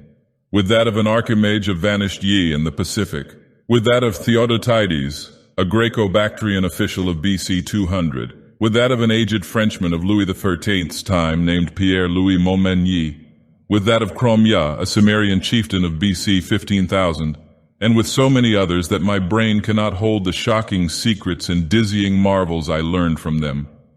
I awaked each morning in a fever, sometimes frantically trying to verify or discredit such information as fell within the range of modern human knowledge. Traditional facts took on new and doubtful aspects, and I marveled at the dream fancy which could invent such surprising addenda to history and science. I shivered at the mysteries the past may conceal, and trembled at the menaces the future may bring forth. What was hinted in the speech of post-human entities of the fate of mankind produced such an effect on me that I will not set it down here. After man there would be the mighty beetle civilization, the bodies of whose members the cream of the great race would seize when the monstrous doom overtook the elder world. Later, as the earth span closed, the transferred minds would again migrate through time and space to another stopping place in the bodies of the bulbous vegetable entities of Mercury. But there would be races after them, clinging pathetically to the cold planet and burrowing to its horror-filled core before the utter end. Meanwhile, in my dreams, I wrote endlessly in that history of my own age which I was preparing, half voluntarily and half through promises of increased library and travel opportunities, for the great race's central archives. The archives were in a colossal subterranean structure near the city's center, which I came to know well through frequent labors and consultations. Meant to last as long as the race, and to withstand the fiercest of Earth's convulsions, this Titan repository surpassed all other buildings in the massive, mountain-like firmness of its construction. The records, written or printed on great sheets of a curiously tenacious cellulose fabric, were bound into books that opened from the top, and were kept in individual cases of a strange, extremely light, rustless metal of grayish hue, decorated with mathematical designs and bearing the title in the great race's curvilinear hieroglyphs. These cases were stored in tiers of rectangular vaults like closed, locked shelves, wrought of the same rustless metal and fastened by knobs with intricate turnings. My own history was assigned a specific place in the vaults of the lowest or vertebrate level. the section devoted to the culture of mankind and of the furry and reptilian races immediately preceding it in terrestrial dominance. But none of the dreams ever gave me a full picture of daily life. All were the merest misty, disconnected fragments, and it is certain that these fragments were not unfolded in their rightful sequence. I have, for example, a very imperfect idea of my own living arrangements in the dream world, though I seem to have possessed a great stone room of my own. My restrictions as a prisoner gradually disappeared, so that some of the visions included vivid travels over the mighty jungle roads, sojourns in strange cities, and explorations of some of the vast, dark, windowless ruins from which the great race shrank in curious fear. There were also long sea voyages in enormous many-decked boats of incredible swiftness and trips over wild regions in closed, projectile-like airships lifted and moved by electrical repulsion. Beyond the wide, warm ocean were other cities of the great race, and on one far continent I saw the crude villages of the black-snouted, winged creatures who would evolve as a dominant stock after the great race had sent its foremost minds into the future to escape the creeping horror. Flatness and exuberant green life were always the keynote of the scene. Hills were low and sparse and usually displayed signs of volcanic forces. Of the animals I saw, I could write volumes. All were wild, for the great race's mechanized culture had long since done away with domestic beasts, while food was wholly vegetable or synthetic. Clumsy reptiles of great bulk floundered in steaming morasses, fluttered in the heavy air, or spouted in the seas and lakes, and among these I fancied I could vaguely recognize lesser, archaic prototypes of many forms. Dinosaurs, pterodactyls, ichthyosaurs, labyrinthodonts, rhamphorhynchi, plesiosaurs, and the like, made familiar through paleontology. Of birds or mammals, there were none that I could discern. The ground and swamps were constantly alive with snakes, lizards, and crocodiles, while insects buzzed incessantly amidst the lush vegetation. And far out at sea, unspied and unknown monsters spouted mountainous columns of foam into the vaporous sky. Once I was taken under the ocean in a gigantic submarine vessel with searchlights and glimpsed some living horrors of awesome magnitude. I saw also the ruins of incredible sunken cities and the wealth of crinoid, brachiopod, coral, and ichthytic life which everywhere abounded. Of the physiology, psychology, folkways, and detailed history of the great race, my visions preserved but little information, and many of the scattered points I here set down were gleaned from my study of old legends in other cases rather than from my own dreaming. For in time, of course, my reading and research caught up with and passed the dreams in many phases, so that certain dream fragments were explained in advance and formed verifications of what I had learned. This consolingly established my belief that similar reading and research accomplished by my secondary self had formed the source of the whole terrible fabric of pseudo-memories. The period of my dreams apparently was one somewhat less than 150,000 years ago, when the Paleozoic age was giving place to the Mesozoic. The bodies occupied by the great race represented no surviving or even scientifically known line of terrestrial evolution, but were of a peculiar, closely homogeneous and highly specialized organic type, inclining as much to the vegetable as to the animal state. Cell action was of an unique sort, almost precluding fatigue and wholly eliminating the need of sleep. Nourishment assimilated through the red trumpet-like appendages on one of the great flexible limbs was always semi-fluid and in many aspects wholly unlike the food of existing animals. The beings had but two of the senses which we recognize, sight and hearing, the latter accomplished through the flower-like appendages on the gray stalks above their heads, but of other and incomprehensible senses, not however well utilizable by alien captive minds inhabiting their bodies. They possessed many. Their 3 eyes were so situated as to give them a range of vision wider than the normal. Their blood was a sort of deep greenish ichor of great thickness. They had no sex, but reproduced through seeds or spores which clustered on their bases and could be developed only underwater. Great shallow tanks were used for the growth of their young, which were, however, reared only in small numbers on account of the longevity of individuals, 4,000 or 5,000 years being the common lifespan. Markedly defective individuals were quietly disposed of as soon as their defects were noticed. Disease and the approach of death were, in the absence of a sense of touch or of physical pain, recognized by purely visual symptoms. The dead were incinerated with dignified ceremonies. Once in a while, as before mentioned, a keen mind would escape death by forward projection in time. But such cases were not numerous. When one did occur, the exiled mind from the future was treated with the utmost kindness till the dissolution of its unfamiliar tenement. The great race seemed to form a single loosely knit nation or league with major institutions in common, though there were 4 definite divisions. The political and economic system of each unit was a sort of fascistic socialism, with major resources rationally distributed and power delegated to a small governing board elected by the votes of all able to pass certain educational and psychological tests. Family organization was not overstressed, though ties among persons of common descent were recognized, and the young were generally reared by their parents. Resemblances to human attitudes and institutions were, of course, most marked in those fields where on the one hand highly abstract elements were concerned, or where on the other hand there was a dominance of the basic, unspecialized urges common to all organic life. A few added likenesses came through conscious adoption as the great race probed the future and copied what it liked. Industry, highly mechanized, demanded but little time from each citizen, and the abundant leisure was filled with intellectual and aesthetic activities of various sorts. The sciences were carried to an unbelievable height of development, and art was a vital part of life, though at the period of my dreams it had passed its crest and meridian. Technology was enormously stimulated through the constant struggle to survive, and to keep in existence the physical fabric of great cities imposed by the prodigious geologic upheavals of those primal days. Crime was surprisingly scanty and was dealt with through highly efficient policing. Punishments ranged from privilege deprivation and imprisonment to death or major emotion wrenching, and were never administered without a careful study of the criminal's motivations. Warfare, largely civil for the last few millennia, though sometimes waged against reptilian and octopodic invaders, or against the winged, star-headed old ones who centered in the Antarctic, was infrequent though infinitely devastating.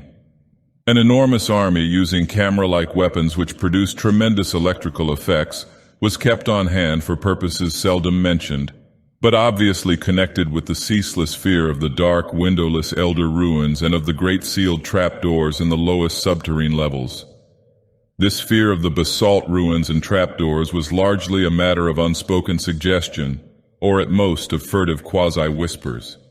Everything specific which bore on it was significantly absent from such books as were on the common shelves. It was the one subject lying altogether under a taboo among the great race, and seemed to be connected alike with horrible bygone struggles and with that future peril which would someday force the race to send its keener minds ahead en masse in time. Imperfect and fragmentary as were the other things presented by dreams and legends, this matter was still more bafflingly shrouded. The vague old myths avoided it, or perhaps all allusions had for some reason been excised, and in the dreams of myself and others the hints were peculiarly few. Members of the great race never intentionally referred to the matter, and what could be gleaned came only from some of the more sharply observant captive minds. According to these scraps of information, the basis of the fear was a horrible elder race of half-polypus, utterly alien entities which had come through space from immeasurably distant universes and had dominated the Earth and 3 other solar planets about 600 million years ago. They were only partly material as we understand matter, and their type of consciousness and media of perception differed wholly from those of terrestrial organisms. For example, their senses did not include that of sight, their mental world being a strange non-visual pattern of impressions. They were, however, sufficiently material to use implements of normal matter when in cosmic areas containing it, and they required housing, albeit of a peculiar kind. Though their senses could penetrate all material barriers, their substance could not, and certain forms of electrical energy could wholly destroy them. They had the power of aerial motion despite the absence of wings or any other visible means of levitation. Their minds were of such texture that no exchange with them could be affected by the great race. When these things had come to the earth, they had built mighty basalt cities of windowless towers and had preyed horribly upon the beings they found. Thus it was when the minds of the great race sped across the void from that obscure transgalactic world, known in the disturbing and debatable Eltdown shards as Yeath. The newcomers, with the instruments they created, had found it easy to subdue the predatory entities and drive them down to those caverns of inner earth which they had already joined to their abodes and begun to inhabit. Then they had sealed the entrances and left them to their fate, afterward occupying most of their great cities and preserving certain important buildings for reasons connected more with superstition than with indifference, boldness, or scientific and historical zeal. But as the eons passed, there came vague evil signs that the elder things were growing strong and numerous in the inner world. There were sporadic eruptions of a particularly hideous character in certain small and remote cities of the Great Race, and in some of the deserted elder cities which the Great Race had not peopled, places where the paths to the gulfs below had not been properly sealed or guarded. After that, greater precautions were taken, and many of the paths were closed forever, though a few were left with sealed trapdoors for strategic use in fighting the elder things if ever they broke forth in unexpected places. Fresh rifts caused by that selfsame geologic change which had choked some of the paths and had slowly lessened the number of outer world structures and ruins surviving from the conquered entities. The eruptions of the elder things must have been shocking beyond all description, since they had permanently colored the psychology of the Great Race. Such was the fixed mood of horror that the very aspect of the creatures was left unmentioned. At no time was I able to gain a clear hint of what they looked like. There were veiled suggestions of a monstrous plasticity and of temporary lapses of visibility, while other fragmentary whispers referred to their control and military use of great winds. Singular whistling noises and colossal footprints made up of 5 circular toe marks seemed also to be associated with them. It was evident that the coming doom, so desperately feared by the Great Race, the doom that was one day to send millions of keen minds across the chasm of time to strange bodies in the safer future, had to do with a final successful eruption of the elder beings. Mental projections down the ages had clearly foretold such a horror, and the Great Race had resolved that none who could escape should face it, that the foray would be a matter of vengeance rather than an attempt to reoccupy the outer world they knew from the planet's later history, for their projections showed the coming and going of subsequent races untroubled by the monstrous entities. Perhaps these entities had come to prefer Earth's inner abysses to the variable, storm-ravaged surface, since light meant nothing to them. Perhaps, too, they were slowly weakening with the eons. Indeed, it was known that they would be quite dead in the time of the post-human beetle race which the fleeing minds would tenant. Meanwhile, the Great Race maintained its cautious vigilance, with potent weapons ceaselessly ready despite the horrified banishing of the subject from common speech and visible records. And always the shadow of nameless fear hung about the sealed trapdoors and the dark windowless elder towers. That is the world of which my dreams brought me dim, scattered echoes every night. I cannot hope to give any true idea of the horror and dread contained in such echoes, for it was upon a wholly intangible quality, the sharp sense of pseudo-memory, that such feelings mainly depended. As I have said, my studies gradually gave me a defense against these feelings in the form of rational psychological explanations, and this saving influence was augmented by the subtle touch of accustomedness which comes with the passage of time. Yet in spite of everything, the vague, creeping terror would return momentarily now and then. It did not, however, engulf me as it had before, and after 1922 I lived a very normal life of work and recreation. In the course of years I began to feel that my experience, together with the kindred cases and the related folklore, ought to be definitely summarized and published for the benefit of serious students. Hence I prepared a series of articles briefly covering the whole ground and illustrated with crude sketches of some of the shapes, scenes, decorative motifs, and hieroglyphs remembered from the dreams. These appeared at various times during 1928 and 1929 in the Journal of the American Psychological Society, but did not attract much attention. Meanwhile, I continued to record my dreams with the minutest care, even though the growing stack of reports attained troublesomely vast proportions.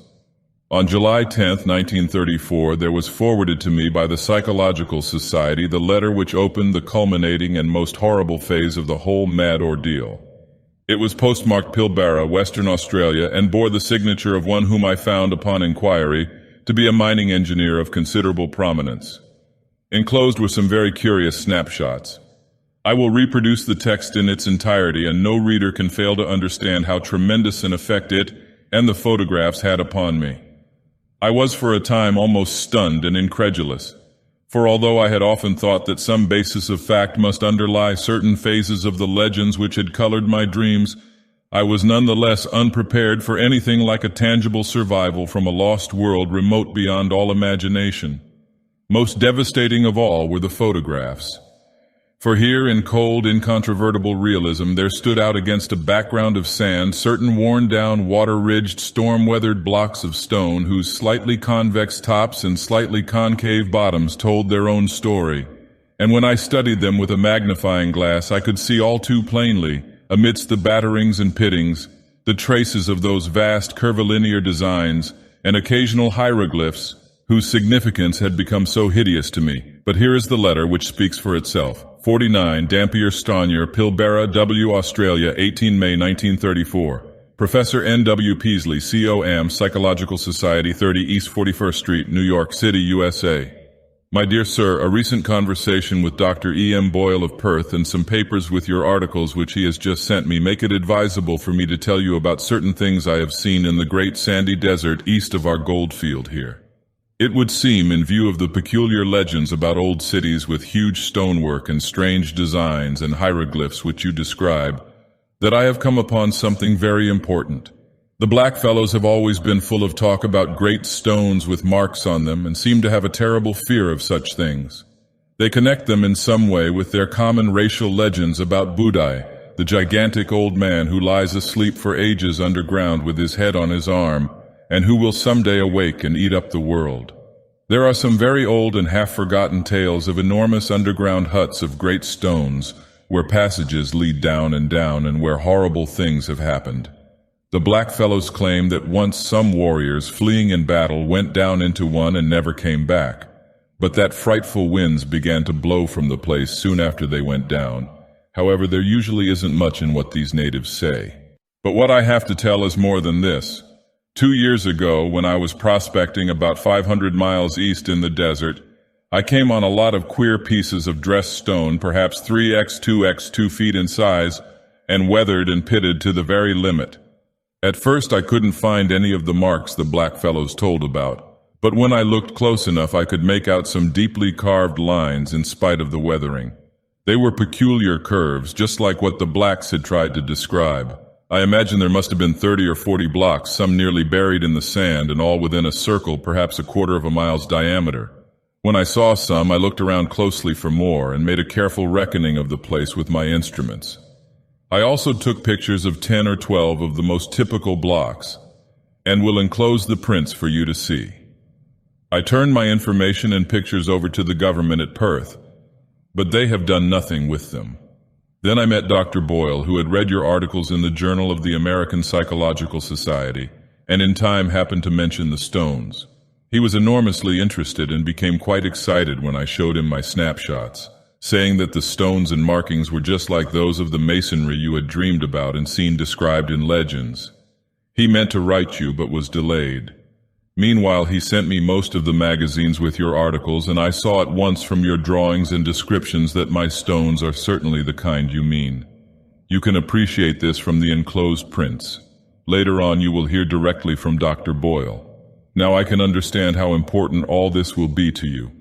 Without question, we are faced with the remains of an unknown civilization older than any dreamed of before, and forming a basis for your legends. As a mining engineer, I have some knowledge of geology and can tell you that these blocks are so ancient they frighten me. They are mostly sandstone and granite, though one is almost certainly made of a queer sort of cement or concrete.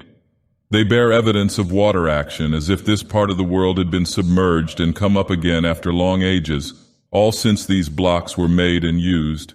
It is a matter of hundreds of thousands of years, or heaven knows how much more. I don't like to think about it. In view of your previous diligent work in tracking down the legends and everything connected with them, I cannot doubt but that you will want to lead an expedition to the desert and make some archaeological excavations. Both Dr. Boyle and I are prepared to cooperate in such work if you, or organizations known to you, can furnish the funds. I can get together a dozen miners for the heavy digging, The blacks would be of no use, for I've found that they have an almost maniacal fear of this particular spot. Boyle and I are saying nothing to others, for you very obviously ought to have precedence in any discoveries or credit. The place can be reached from Pilbara in about 4 days by motor tractor, which we'd need for our apparatus. It is somewhat west and south of Warburton's Path of 1873, and 100 miles southeast of Joanna Spring. We could float things up the De Grey River instead of starting from Pilbara, but all that can be talked over later. Roughly, the stones lie at a point about 22 degrees 314 south latitude, 125 degrees 039 east longitude. The climate is tropical, and the desert conditions are trying. Any expedition had better be made in winter, June or July or August. I shall welcome further correspondence upon this subject, and am keenly eager to assist in any plan you may devise. After studying your articles, I am deeply impressed with the profound significance of the whole matter. Dr. Boyle will write later. When rapid communication is needed, a cable to Perth can be relayed by wireless. Hoping profoundly for an early message, believe me, most faithfully yours, Robert B. F. Mackenzie. Of the immediate aftermath of this letter, much can be learned from the press. My good fortune in securing the backing of Miskatonic University was great, and both Mr. Mackenzie and Dr. Boyle proved invaluable in arranging matters at the Australian end. We were not too specific with the public about our objects, since the whole matter would have lent itself unpleasantly to sensational and jocose treatment by the cheaper newspapers. As a result, printed reports were sparing, but enough appeared to tell of our quest for reported Australian ruins and to chronicle our various preparatory steps.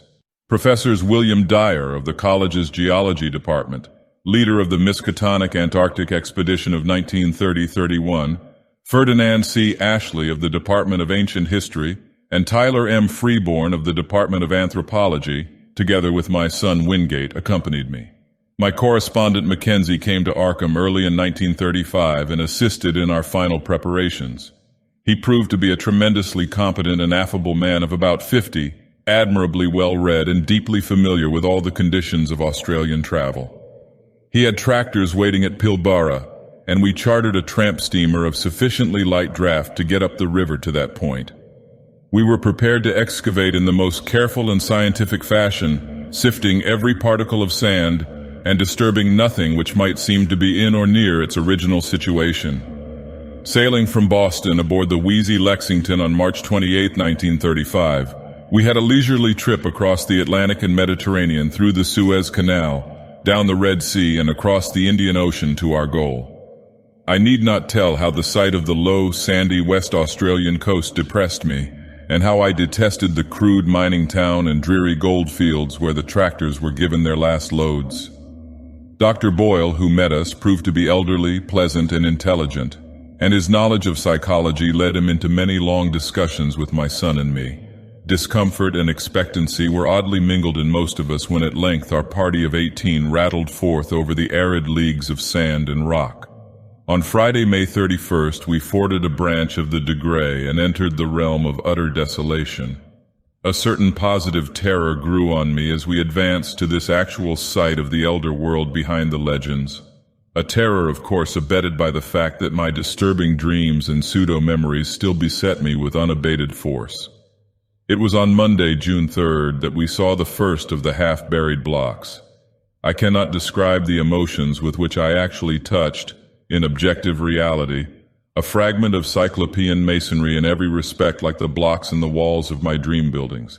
There was a distinct trace of carving, and my hands trembled as I recognized part of a curvilinear decorative scheme made hellish to me through years of tormenting nightmare and baffling research. A month of digging brought a total of some 1250 blocks in varying stages of wear and disintegration. Most of these were carven megaliths with curved tops and bottoms. A minority were smaller, flatter, plain-surfaced, and square or octagonally cut, like those of the floors and pavements in my dreams, while a few were singularly massive and curved or slanted in such a manner as to suggest use in vaulting or groining, or as parts of arches or round window casings. The deeper and the farther north and east we dug, the more blocks we found, though we still failed to discover any trace of arrangement among them. Professor Dyer was appalled at the measureless age of the fragments, and Freeborn found traces of symbols which fitted darkly into certain Papuan and Polynesian legends of infinite antiquity. The condition and scattering of the blocks told mutely of vertiginous cycles of time and geologic upheavals of cosmic savagery. We had an airplane with us, and my son Wingate would often go up to different heights and scan the sand and rock waste for signs of dim, large-scale outlines, either differences of level or trails of scattered blocks. His results were virtually negative, for whenever he would one day think he had glimpsed some significant trend, he would on his next trip find the impression replaced by another equally insubstantial, a result of the shifting, wind-blown sand. One or two of these ephemeral suggestions, though, affected me queerly and disagreeably. They seemed, after a fashion, to dovetail horribly with something which I had dreamed or read, but which I could no longer remember. There was a terrible pseudo-familiarity about them, which somehow made me look furtively and apprehensively over the abominable, sterile terrain toward the north and northeast. Around the first week in July, I developed an unaccountable set of mixed emotions about that general northeasterly region. There was horror, and there was curiosity, but more than that, there was a persistent and perplexing illusion of memory. I tried all sorts of psychological expedients to get these notions out of my head, but met with no success. Sleeplessness also gained upon me, but I almost welcomed this because of the resultant shortening of my dream periods. I acquired the habit of taking long, lone walks in the desert late at night, usually to the north or northeast, whither the sum of my strange new impulses seemed subtly to pull me. Sometimes on these walks I would stumble over nearly buried fragments of the ancient masonry. Though there were fewer visible blocks here than where we had started, I felt sure that there must be a vast abundance beneath the surface. The ground was less level than at our camp, and the prevailing high winds now and then piled the sand into fantastic temporary hillocks, exposing some traces of the elder stones while it covered other traces. I was queerly anxious to have the excavations extend to this territory, yet at the same time dreaded what might be revealed. Obviously, I was getting into a rather bad state, all the worse because I could not account for it. An indication of my poor nervous health can be gained from my response to an odd discovery which I made on one of my nocturnal rambles. It was on the evening of July 11th when a gibbous moon flooded the mysterious hillocks with a curious pallor. Wandering somewhat beyond my usual limits, I came upon a great stone which seemed to differ markedly from any we had yet encountered.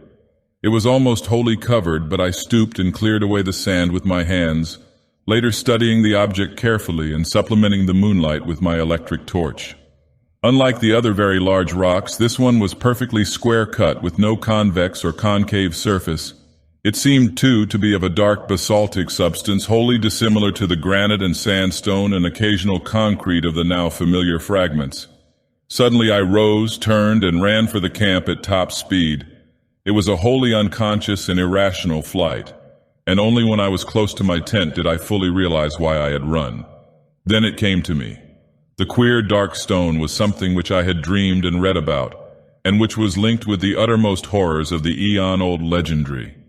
It was one of the blocks of that basaltic elder masonry which the fabled great race held in such fear, the tall windowless ruins left by those brooding, half-material alien things that festered in Earth's nether abysses and against whose wind-like invisible forces the trapdoors were sealed and the sleepless sentinels posted.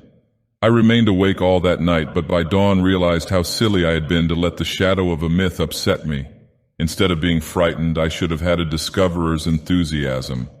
The next forenoon I told the others about my find, and Dyer, Freeborn, Boyle, my son, and I set out to view the anomalous block.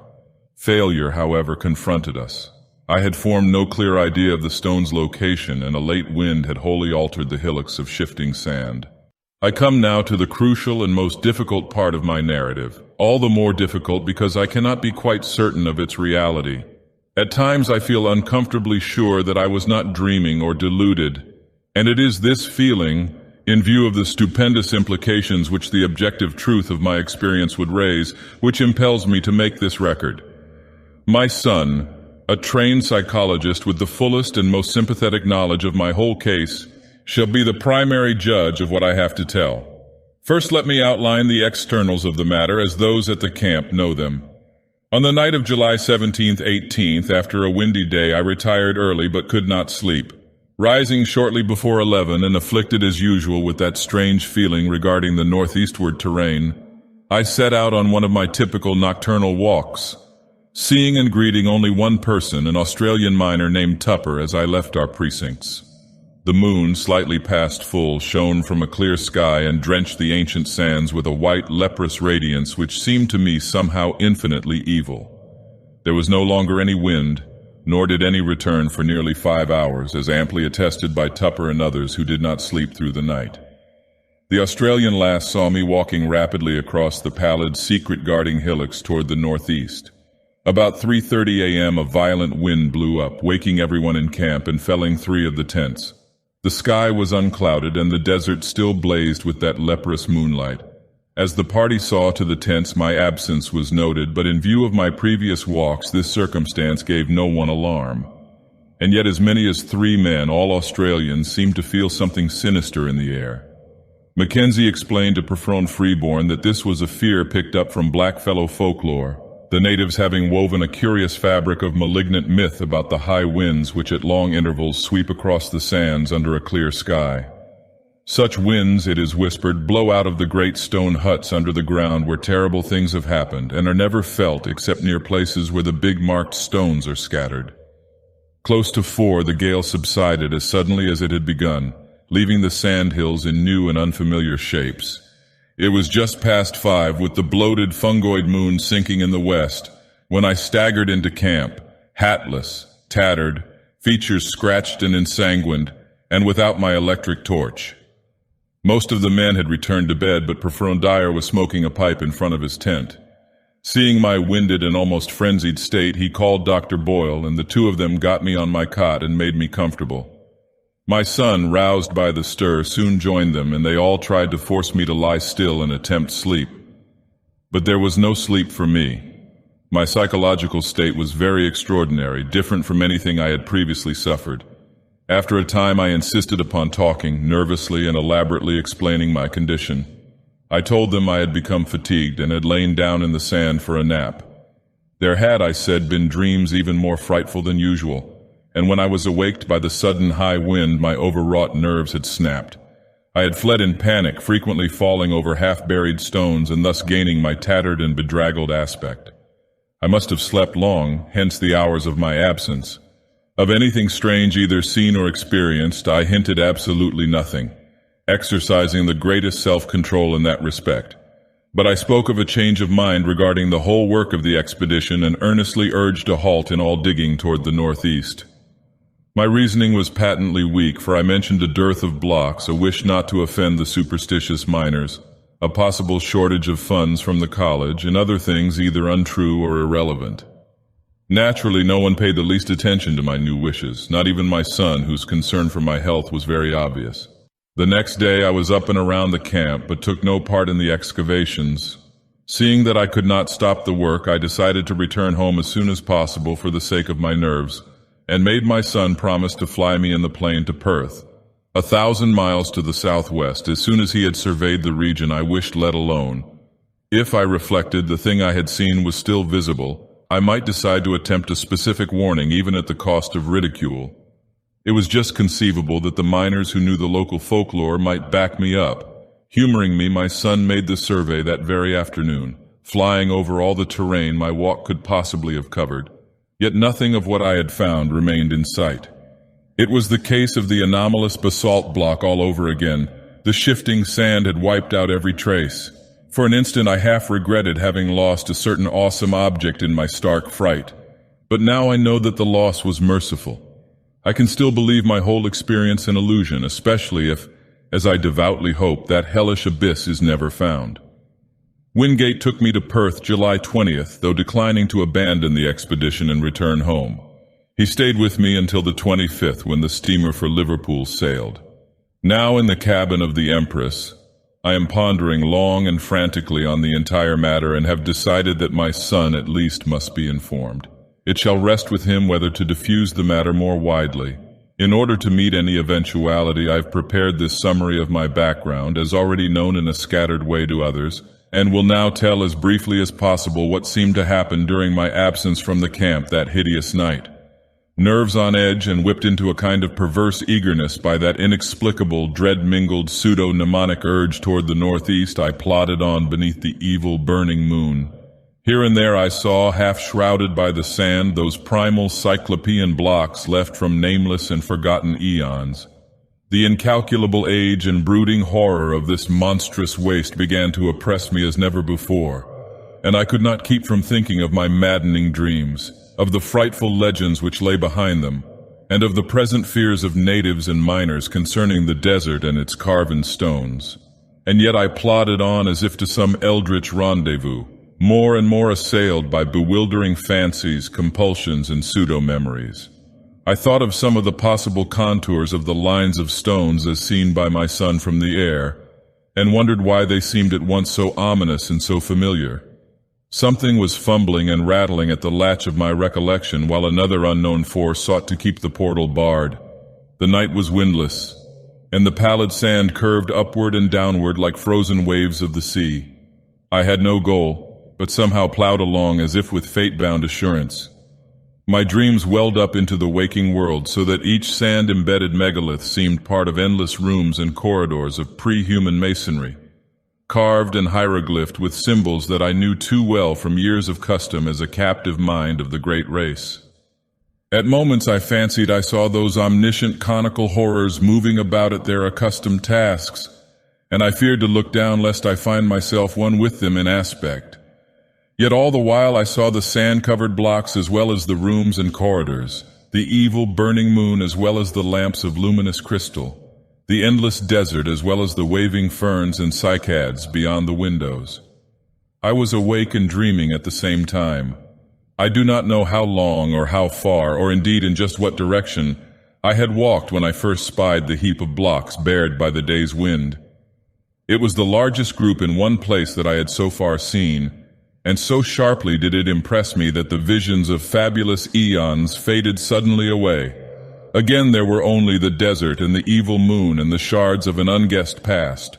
I drew close and paused and cast the added light of my electric torch over the tumbled pile. A hillock had blown away, leaving a low, irregularly round mass of megaliths and smaller fragments some 40 feet across and from 2 to 8 feet high.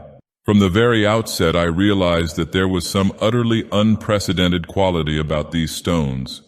Not only was the mere number of them quite without parallel, but something in the sand-worn traces of design arrested me as I scanned them under the mingled beams of the moon and my torch. Not that anyone differed essentially from the earlier specimens we had found. It was something subtler than that. The impression did not come when I looked at one block alone, but only when I ran my eye over several almost simultaneously. Then at last, the truth dawned upon me. The curvilinear patterns on many of these blocks were closely related, parts of one vast decorative conception. For the first time in this eon-shaken waste I had come upon a mass of masonry in its old position, tumbled and fragmentary, it is true, but nonetheless existing in a very definite sense. Mounting at a low place, I clambered laboriously over the heap, here and there clearing away the sand with my fingers and constantly striving to interpret varieties of size, shape and style and relationships of design. After a while I could vaguely guess at the nature of the bygone structure and at the designs which had once stretched over the vast surfaces of the primal masonry. The perfect identity of the whole, with some of my dream glimpses, appalled and unnerved me. This was once a cyclopean corridor, 30 feet tall, paved with octagonal blocks and solidly vaulted overhead. There would have been rooms opening off on the right, and at the farther end, one of those strange inclined planes would have wound down to still lower depths. I started violently as these conceptions occurred to me, for there was more in them than the blocks themselves had supplied. How did I know that this level should have been far underground? How did I know that the plane leading upward should have been behind me? How did I know that the long subterranean passage to the square of pillars ought to lie on the left one level above me? How did I know that the room of machines and the rightward leading tunnel to the central archives ought to lie 2 levels below? How did I know that there would be one of those horrible metal-banded trapdoors at the very bottom 4 levels down? Bewildered by this intrusion from the dream world, I found myself shaking and bathed in a cold perspiration. Then, as a last intolerable touch, I felt that faint, insidious stream of cool air trickling upward from a depressed place near the center of the huge heap. Instantly, as once before, my visions faded, and I saw again only the evil moonlight, the brooding desert, and the spreading tumulus of Paleogean masonry. Something real and tangible, yet fraught with infinite suggestions of nighted mystery, now confronted me. For that stream of air could argue but one thing, a hidden gulf of great size beneath the disordered blocks on the surface. My first thought was of the sinister Blackfellow legends of vast underground huts among the megaliths where horrors happen and great winds are born. Then thoughts of my own dreams came back, and I felt dim pseudo-memories tugging at my mind. What manner of place lay below me? What primal, inconceivable source of age-old myth cycles and haunting nightmares might I be on the brink of uncovering? It was only for a moment that I hesitated, for more than curiosity and scientific zeal was driving me on and working against my growing fear. I seemed to move almost automatically, as if in the clutch of some compelling fate, pocketing my torch and struggling with a strength that I had not thought I possessed. I wrenched aside first one titan fragment of stone and then another, till there welled up a strong draught whose dampness contrasted oddly with the desert's dry air. A black rift began to yawn, and at length, when I had pushed away every fragment small enough to budge, the leprous moonlight blazed on an aperture of ample width to admit me. I drew out my torch and cast a brilliant beam into the opening. Below me was a chaos of tumbled masonry sloping roughly down toward the north at an angle of about 45 degrees, and evidently the result of some bygone collapse from above. Between its surface and the ground level was a gulf of impenetrable blackness, at whose upper edge were signs of gigantic stress-heaved vaulting. At this point, it appeared, the desert sands lay directly upon a floor of some titan structure of Earth's youth. How preserved through eons of geologic convulsion I could not then and cannot now even attempt to guess. In retrospect, the barest idea of a sudden lone descent into such a doubtful abyss, and at a time when one's whereabouts were unknown to any living soul, seems like the utter apex of insanity. Perhaps it was, yet that night I embarked without hesitancy upon such a descent. Again there was manifest that lure and driving of fatality which had all along seemed to direct my course. With torch flashing intermittently to save the battery, I commenced a mad scramble down the sinister cyclopean incline below the opening, sometimes facing forward as I found good hand and footholds, and at other times turning to face the heap of megaliths as I clung and fumbled more precariously. In two directions beside me, distant walls of carven, crumbling masonry loomed dimly under the direct beams of my torch. Ahead, however, was only unbroken blackness. I kept no track of time during my downward scramble. So seething with baffling hints and images was my mind that all objective matters seemed withdrawn into incalculable distances. Physical sensation was dead, and even fear remained as a wraith-like, inactive gargoyle leering impotently at me. Eventually I reached a level floor strewn with fallen blocks, shapeless fragments of stone and sand and detritus of every kind. On either side, perhaps 30 feet apart, rose massive walls culminating in huge groinings. That they were carved I could just discern, but the nature of the carvings was beyond my perception. What held me the most was the vaulting overhead. The beam from my torch could not reach the roof, but the lower parts of the monstrous arches stood out distinctly. And so perfect was their identity with what I had seen in countless dreams of the elder world that I trembled actively for the first time. Behind and high above, a faint luminous blur told of the distant moonlit world outside.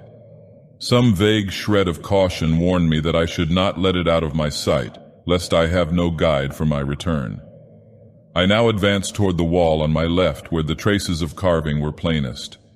The littered floor was nearly as hard to traverse as the downward heap had been, but I managed to pick my difficult way.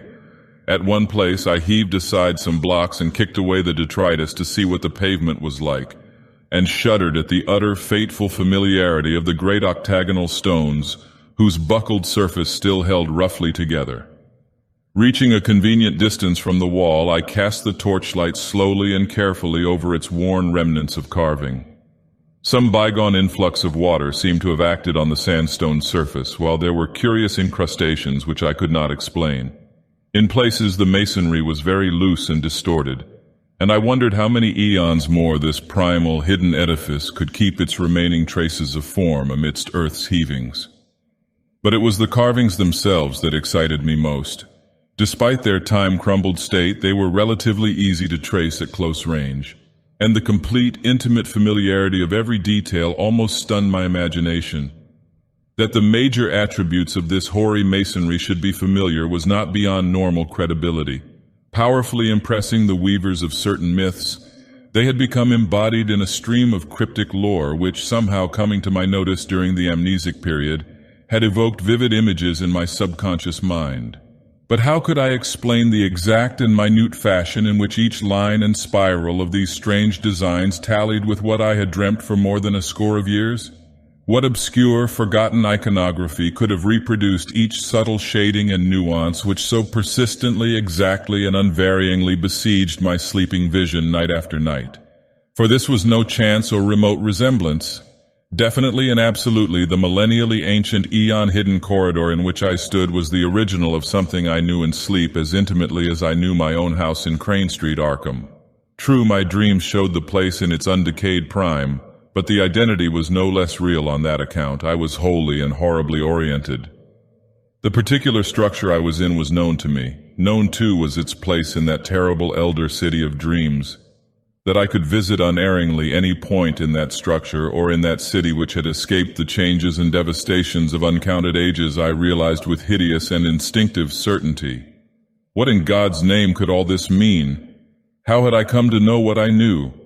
And what awful reality could lie behind those antique tales of the beings who had dwelt in this labyrinth of primordial stone? Words can convey only fractionally the welter of dread and bewilderment which ate at my spirit. I knew this place. I knew what lay before me, and what had lain overhead before the myriad towering stories had fallen to dust and debris in the desert. No need now, I thought with a shudder, to keep that faint blur of moonlight in view. I was torn betwixt a longing to flee and a feverish mixture of burning curiosity and driving fatality. What had happened to this monstrous megalopolis of Eld in the millions of years since the time of my dreams? Of the subterrane mazes which had underlain the city and linked all its Titan towers, how much had still survived the writhings of Earth's crust? Had I come upon a whole buried world of unholy archaism? Could I still find the house of the writing master and the tower where Sagha, a captive mind from the star-headed vegetable carnivores of Antarctica, had chiseled certain pictures on the blank spaces of the walls?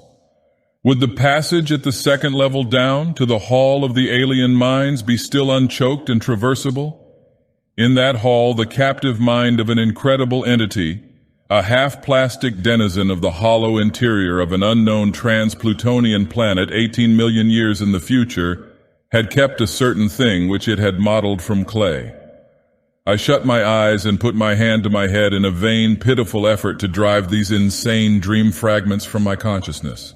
Then for the first time I felt acutely the coolness, motion, and dampness of the surrounding air. Shuddering, I realized that a vast chain of eon-dead black gulfs must indeed be yawning somewhere beyond and below me.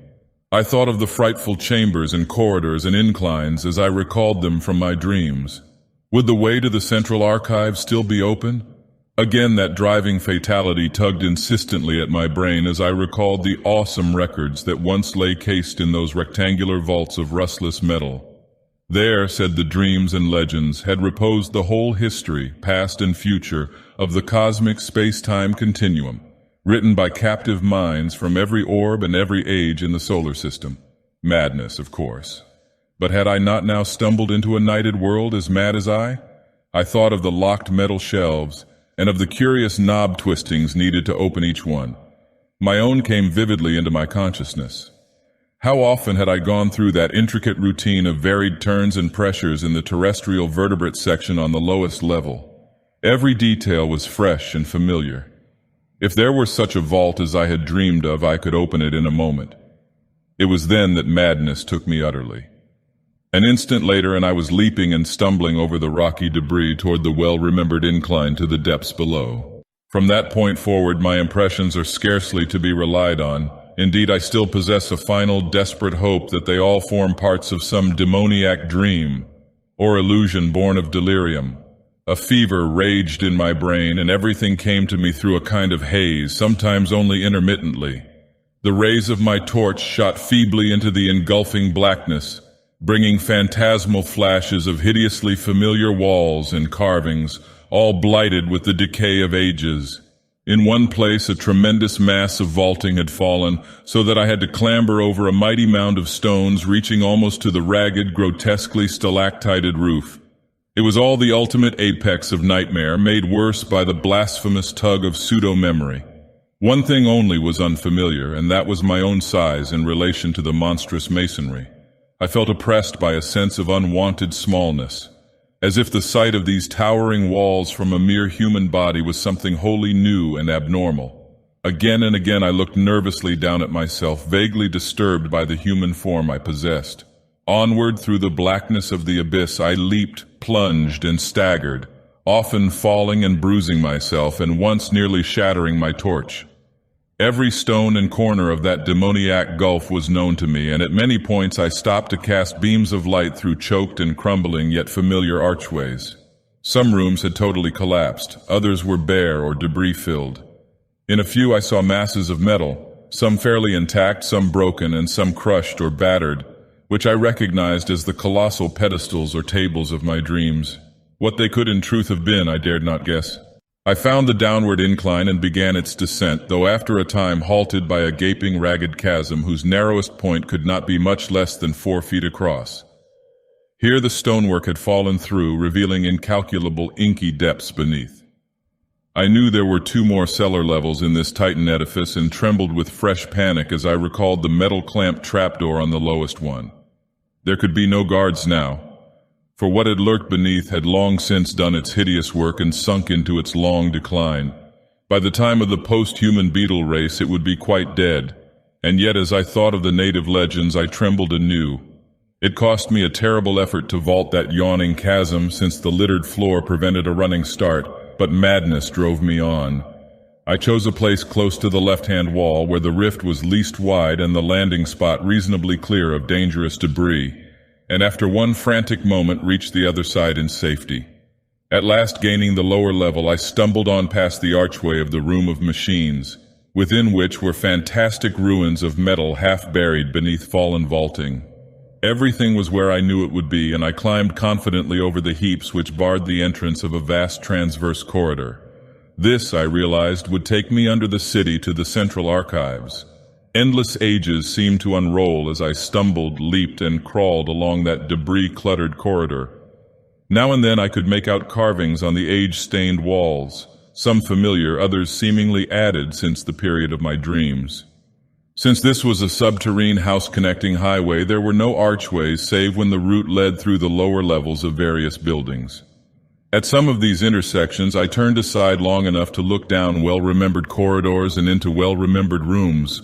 Twice only did I find any radical changes from what I had dreamed of, and in one of these cases I could trace the sealed-up outlines of the archway I remembered.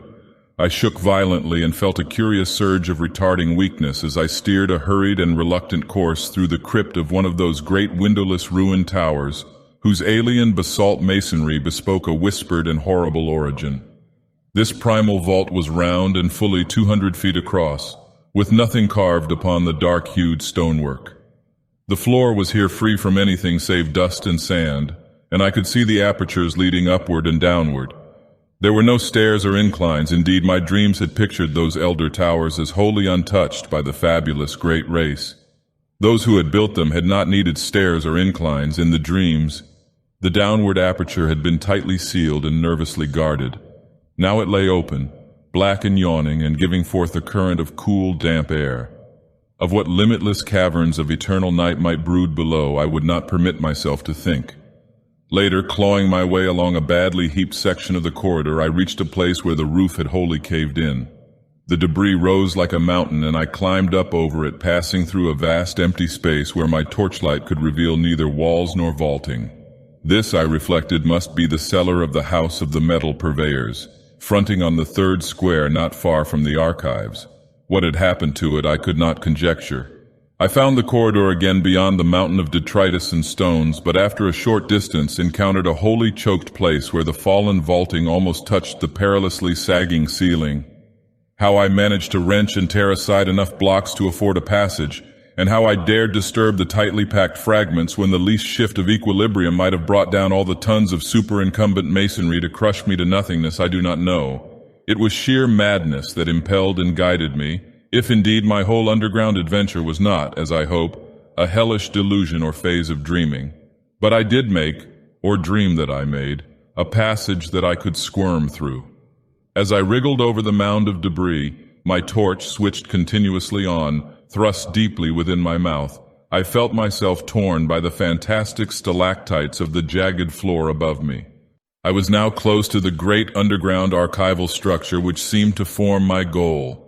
Sliding and clambering down the farther side of the barrier and picking my way along the remaining stretch of corridor with handheld, intermittently flashing torch, I came at last to a low, circular crypt with arches, still in a marvelous state of preservation, opening off on every side.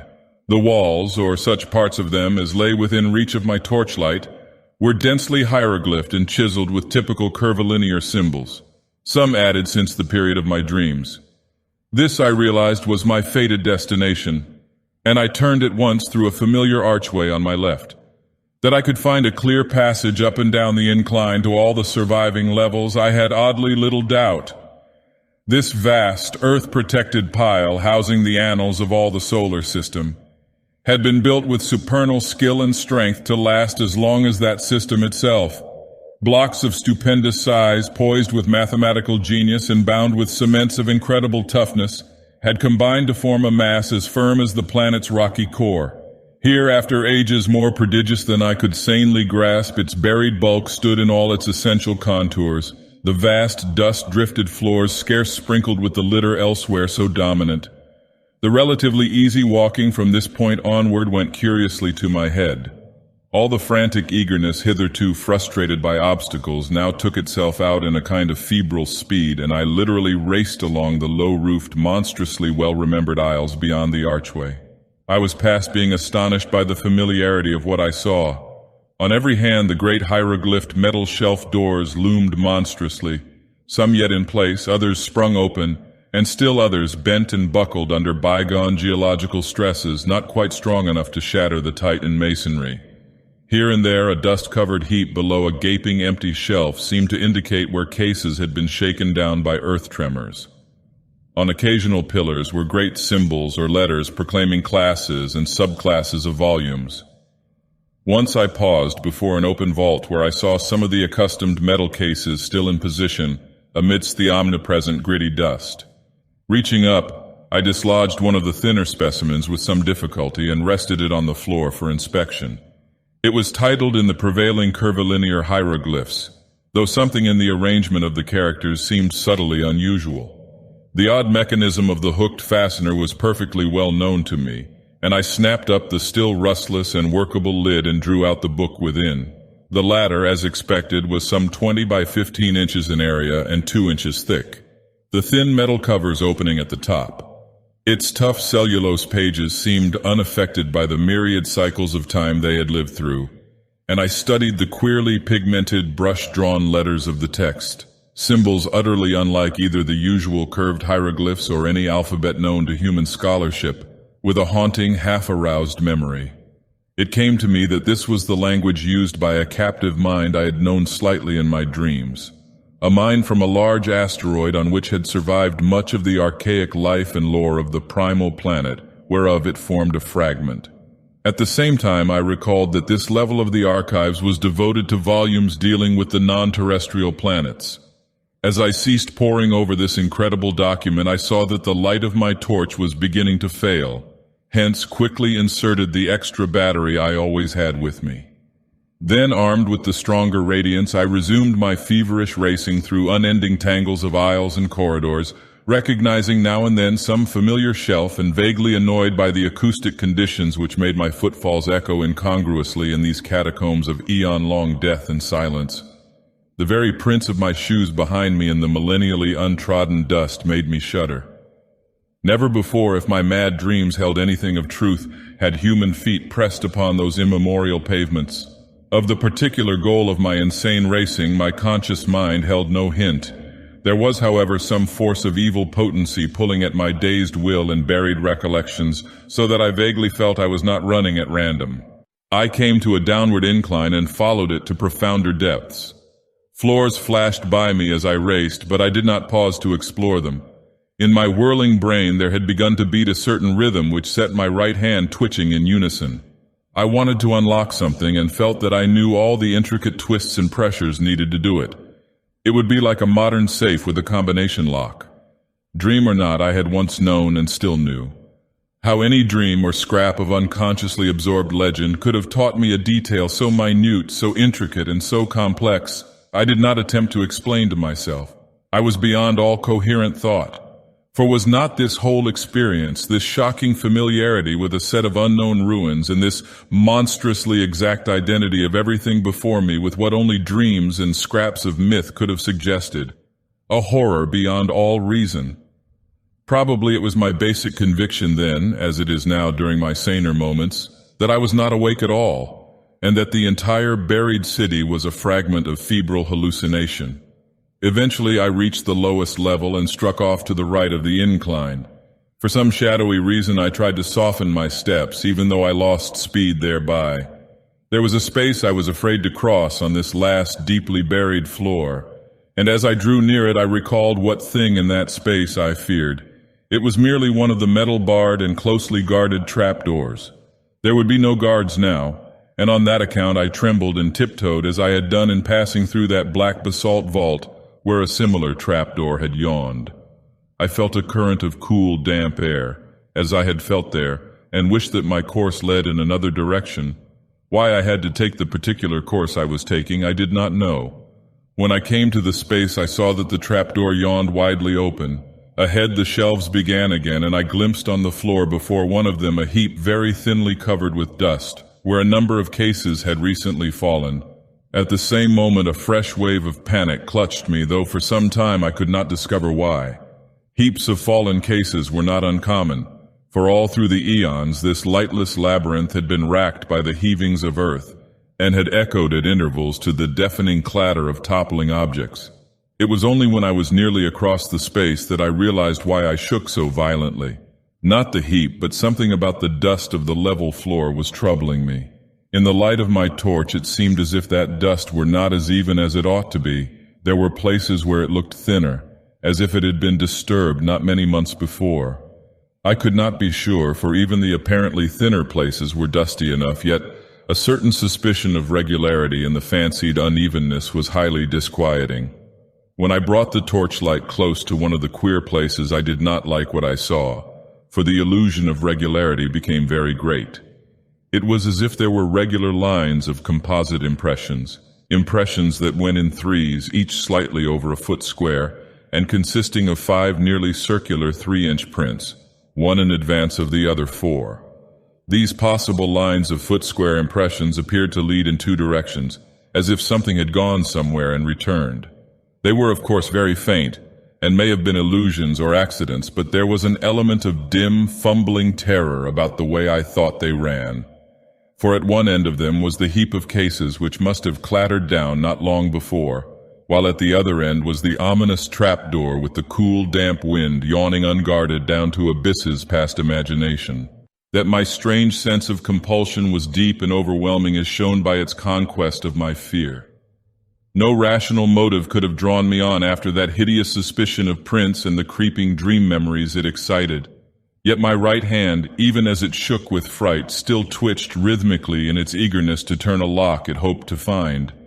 Before I knew it, I was past the heap of lately fallen cases and running on tiptoe through aisles of utterly unbroken dust toward a point which I seemed to know morbidly, horribly well. My mind was asking itself questions whose origin and relevancy I was only beginning to guess. Would the shelf be reachable by a human body?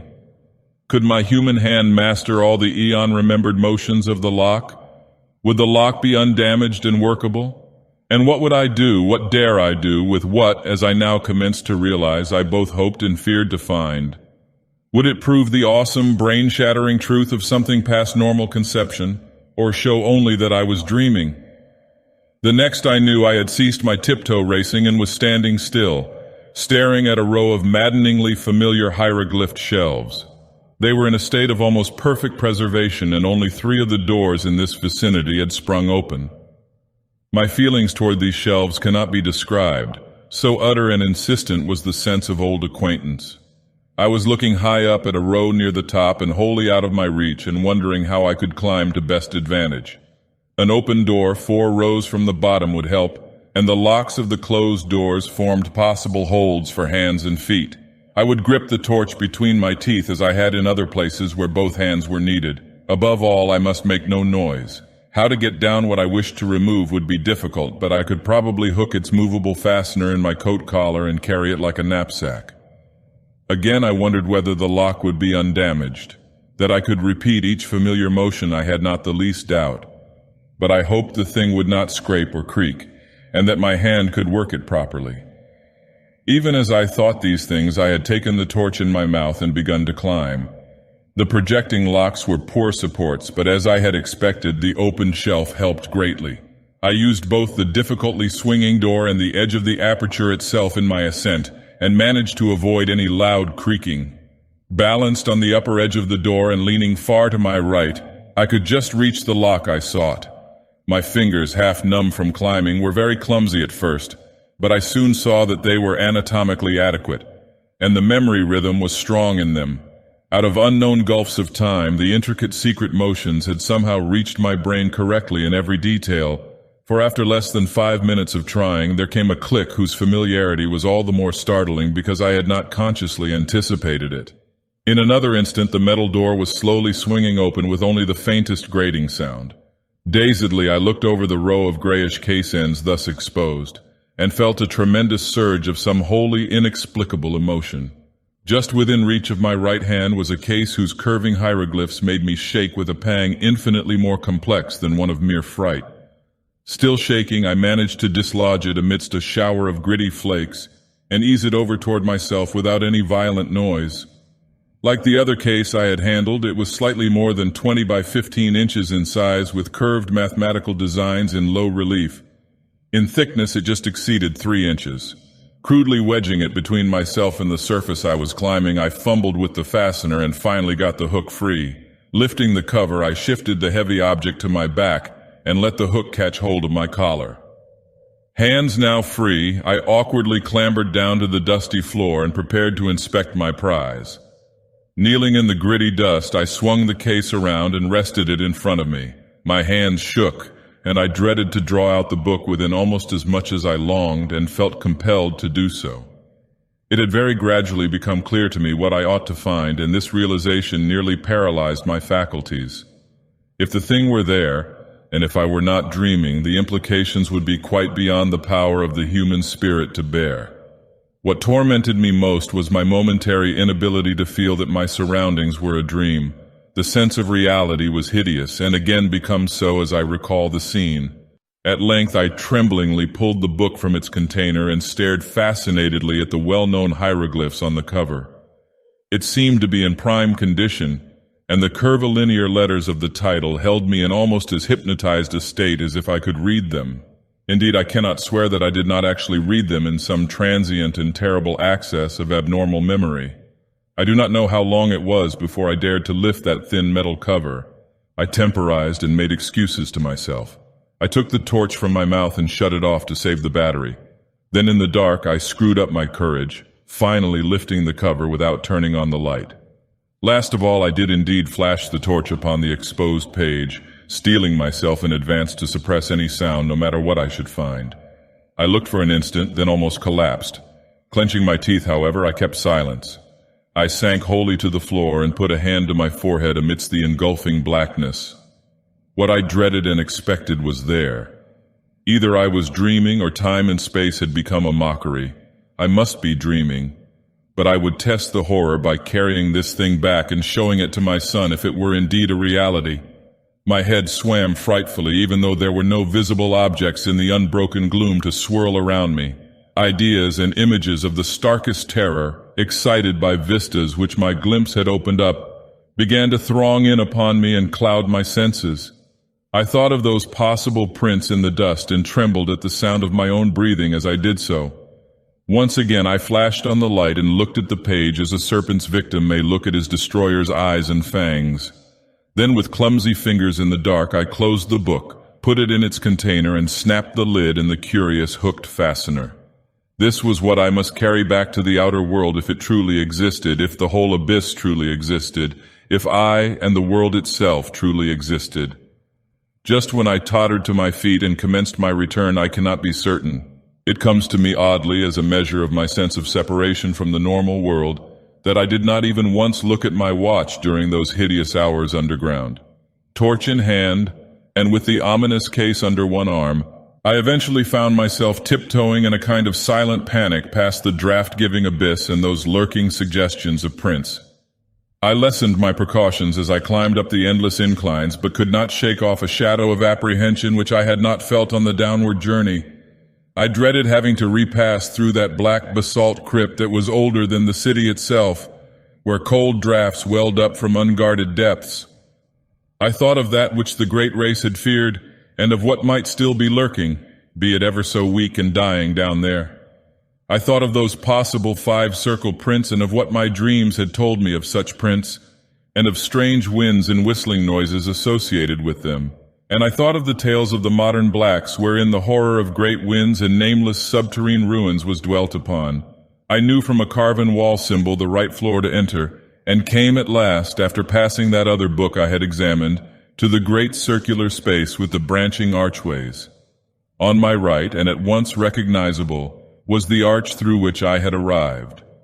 This I now entered, conscious that the rest of my course would be harder because of the tumbled state of the masonry outside the archive building. My new metal-cased burden weighed upon me, and I found it harder and harder to be quiet as I stumbled among debris and fragments of every sort.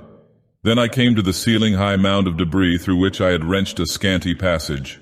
My dread at wriggling through again was infinite, for my first passage had made some noise, and I now, after seeing those possible prints, dreaded sound above all things.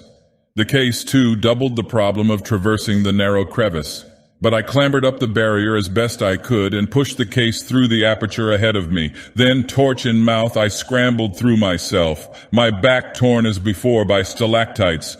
As I tried to grasp the case again, it fell some distance ahead of me down the slope of the debris, making a disturbing clatter and arousing echoes which sent me into a cold perspiration. I lunged for it at once and regained it without further noise, but a moment afterward the slipping of blocks under my feet raised a sudden and unprecedented din. The din was my undoing, for falsely or not, I thought I heard it answered in a terrible way from spaces far behind me. I thought I heard a shrill whistling sound like nothing else on earth and beyond any adequate verbal description. It may have been only my imagination. If so, what followed has a grim irony, since save for the panic of this thing, the second thing might never have happened. As it was, my frenzy was absolute and unrelieved. Taking my torch in my hand and clutching feebly at the case, I leaped and bounded wildly ahead with no idea in my brain beyond a mad desire to race out of these nightmare ruins to the waking world of desert and moonlight which lay so far above. I hardly knew it when I reached the mountain of debris which towered into the vast blackness beyond the caved-in roof, and bruised and cut myself repeatedly in scrambling up its steep slope of jagged blocks and fragments. Then came the great disaster. Just as I blindly crossed the summit, unprepared for the sudden dip ahead, my feet slipped utterly, and I found myself involved in a mangling avalanche of sliding masonry whose cannon-loud uproar split the black cavern air in a deafening series of earth-shaking reverberations. I have no recollection of emerging from this chaos, but a momentary fragment of consciousness shows me as plunging and tripping and scrambling along the corridor amidst the clangor, case and torch still with me. Then, just as I approached that primal basalt crypt I had so dreaded, utter madness came. For as the echoes of the avalanche died down, there became audible a repetition of that frightful alien whistling I thought I had heard before. This time there was no doubt about it, and what was worse, it came from a point not behind but ahead of me. Probably I shrieked aloud then. I have a dim picture of myself as flying through the hellish basalt vault of the elder things, and hearing that damnable alien sound piping up from the open, unguarded door of limitless nether blacknesses. There was a wind, too, not merely a cool, damp draft, but a violent, purposeful blast, belching savagely and frigidly from that abominable gulf whence the obscene whistling came. There are memories of leaping and lurching over obstacles of every sort, with that torrent of wind and shrieking sound growing moment by moment, and seeming to curl and twist purposefully around me as it struck out wickedly from the spaces behind and beneath. Though in my rear, that wind had the odd effect of hindering instead of aiding my progress, as if it acted like a noose or lasso thrown around me. Heedless of the noise I made, I clattered over a great barrier of blocks and was again in the structure that led to the surface. I recall glimpsing the archway to the room of machines and almost crying out as I saw the incline leading down to where one of those blasphemous trapdoors must be yawning 2 levels below. But instead of crying out, I muttered over and over to myself that this was all a dream from which I must soon awake. Perhaps I was in camp. Perhaps I was at home in Arkham. As these hopes bolstered up my sanity, I began to mount the incline to the higher level.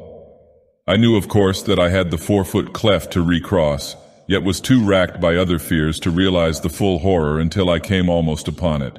On my descent, the leap across had been easy, but could I clear the gap as readily when going uphill and hampered by fright, exhaustion, the weight of the metal case, and the anomalous backward tug of that demon wind? I thought of these things at the last moment, and thought also of the nameless entities which might be lurking in the black abysses below the chasm. My wavering torch was growing feeble, but I could tell by some obscure memory when I neared the cleft.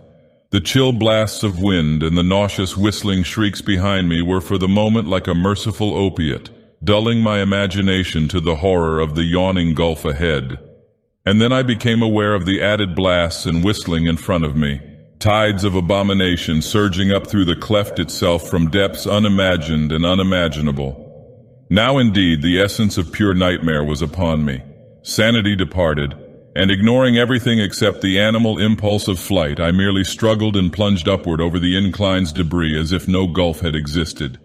Then I saw the chasm's edge, leaped frenziedly with every ounce of strength I possessed, and was instantly engulfed in a pandemoniac vortex of loathsome sound and utter, materially tangible blackness. This is the end of my experience, so far as I can recall. Any further impressions belong wholly to the domain of phantasmagoric delirium. Dream, madness, and memory merged wildly together in a series of fantastic, fragmentary delusions which can have no relation to anything real. There was a hideous fall through incalculable leagues of viscous, sentient darkness, and a babble of noises utterly alien to all that we know of the earth and its organic life. Dormant, rudimentary senses seemed to start into vitality within me, telling of pits and voids peopled by floating horrors and leading to sunless crags and oceans and teeming cities of windowless basalt towers upon which no light ever shone. Secrets of the primal planet and its immemorial eons flashed through my brain without the aid of sight or sound, and there were known to me things which not even the wildest of my former dreams had ever suggested. And all the while cold fingers of damp vapor clutched and picked at me, and that eldritch, damnable whistling shrieked fiendishly above all the alternations of babel and silence in the whirlpools of darkness around. Afterward there were visions of the cyclopean city of my dreams, not in ruins, but just as I had dreamed of it. I was in my conical, non-human body again, and mingled with crowds of the great race and the captive minds who carried books up and down the lofty corridors and vast inclines. Then superimposed upon these pictures were frightful momentary flashes of a non-visual consciousness involving desperate struggles, a writhing free from clutching tentacles of whistling wind, an insane bat-like flight through half-solid air, a feverish burrowing through the cyclone-whipped dark, and a wild stumbling and scrambling over fallen masonry. Once there was a curious, intrusive flash of half-sight, a faint, diffuse suspicion of bluish radiance far overhead. Then there came a dream of wind-pursued climbing and crawling, of wriggling into a blaze of sardonic moonlight through a jumble of debris which slid and collapsed after me amidst a morbid hurricane. It was the evil, monotonous beating of that maddening moonlight which at last told me of the return of what I had once known as the objective waking world.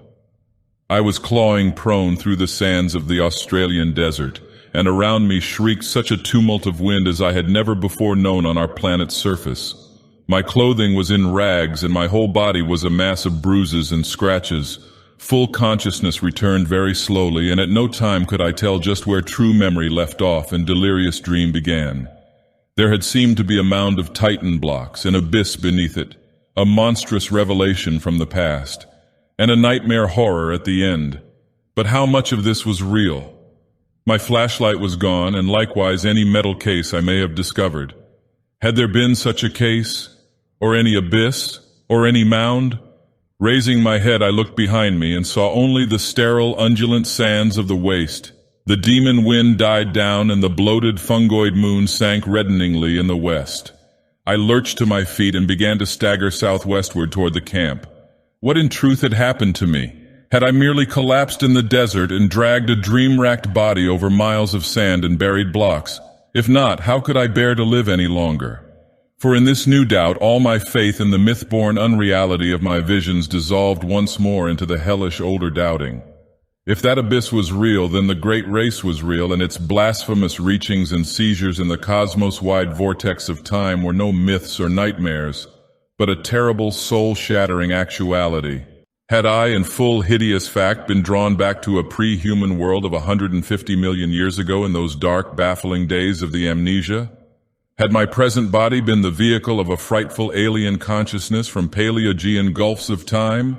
Had I, as the captive mind of those shambling horrors, indeed known that accursed city of stone in its primordial heyday, and wriggled down those familiar corridors in the loathsome shape of my captor? Were those tormenting dreams of more than 20 years the offspring of stark, monstrous memories? Had I once veritably talked with minds from reachless corners of time and space, learned the universe's secrets past and to come, and written the annals of my own world for the metal cases of those Titan archives?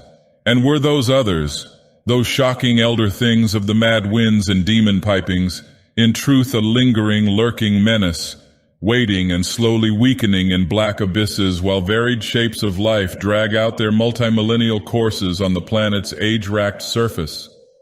I do not know. If that abyss and what it held were real, there is no hope. Then all too truly there lies upon this world of man a mocking and incredible shadow out of time. But mercifully there is no proof that these things are other than fresh phases of my myth-born dreams. I did not bring back the metal case that would have been a proof, and so far those subterranean corridors have not been found. If the laws of the universe are kind, they will never be found. But I must tell my son what I saw or thought I saw, and let him use his judgment as a psychologist, engaging the reality of my experience and communicating this account to others.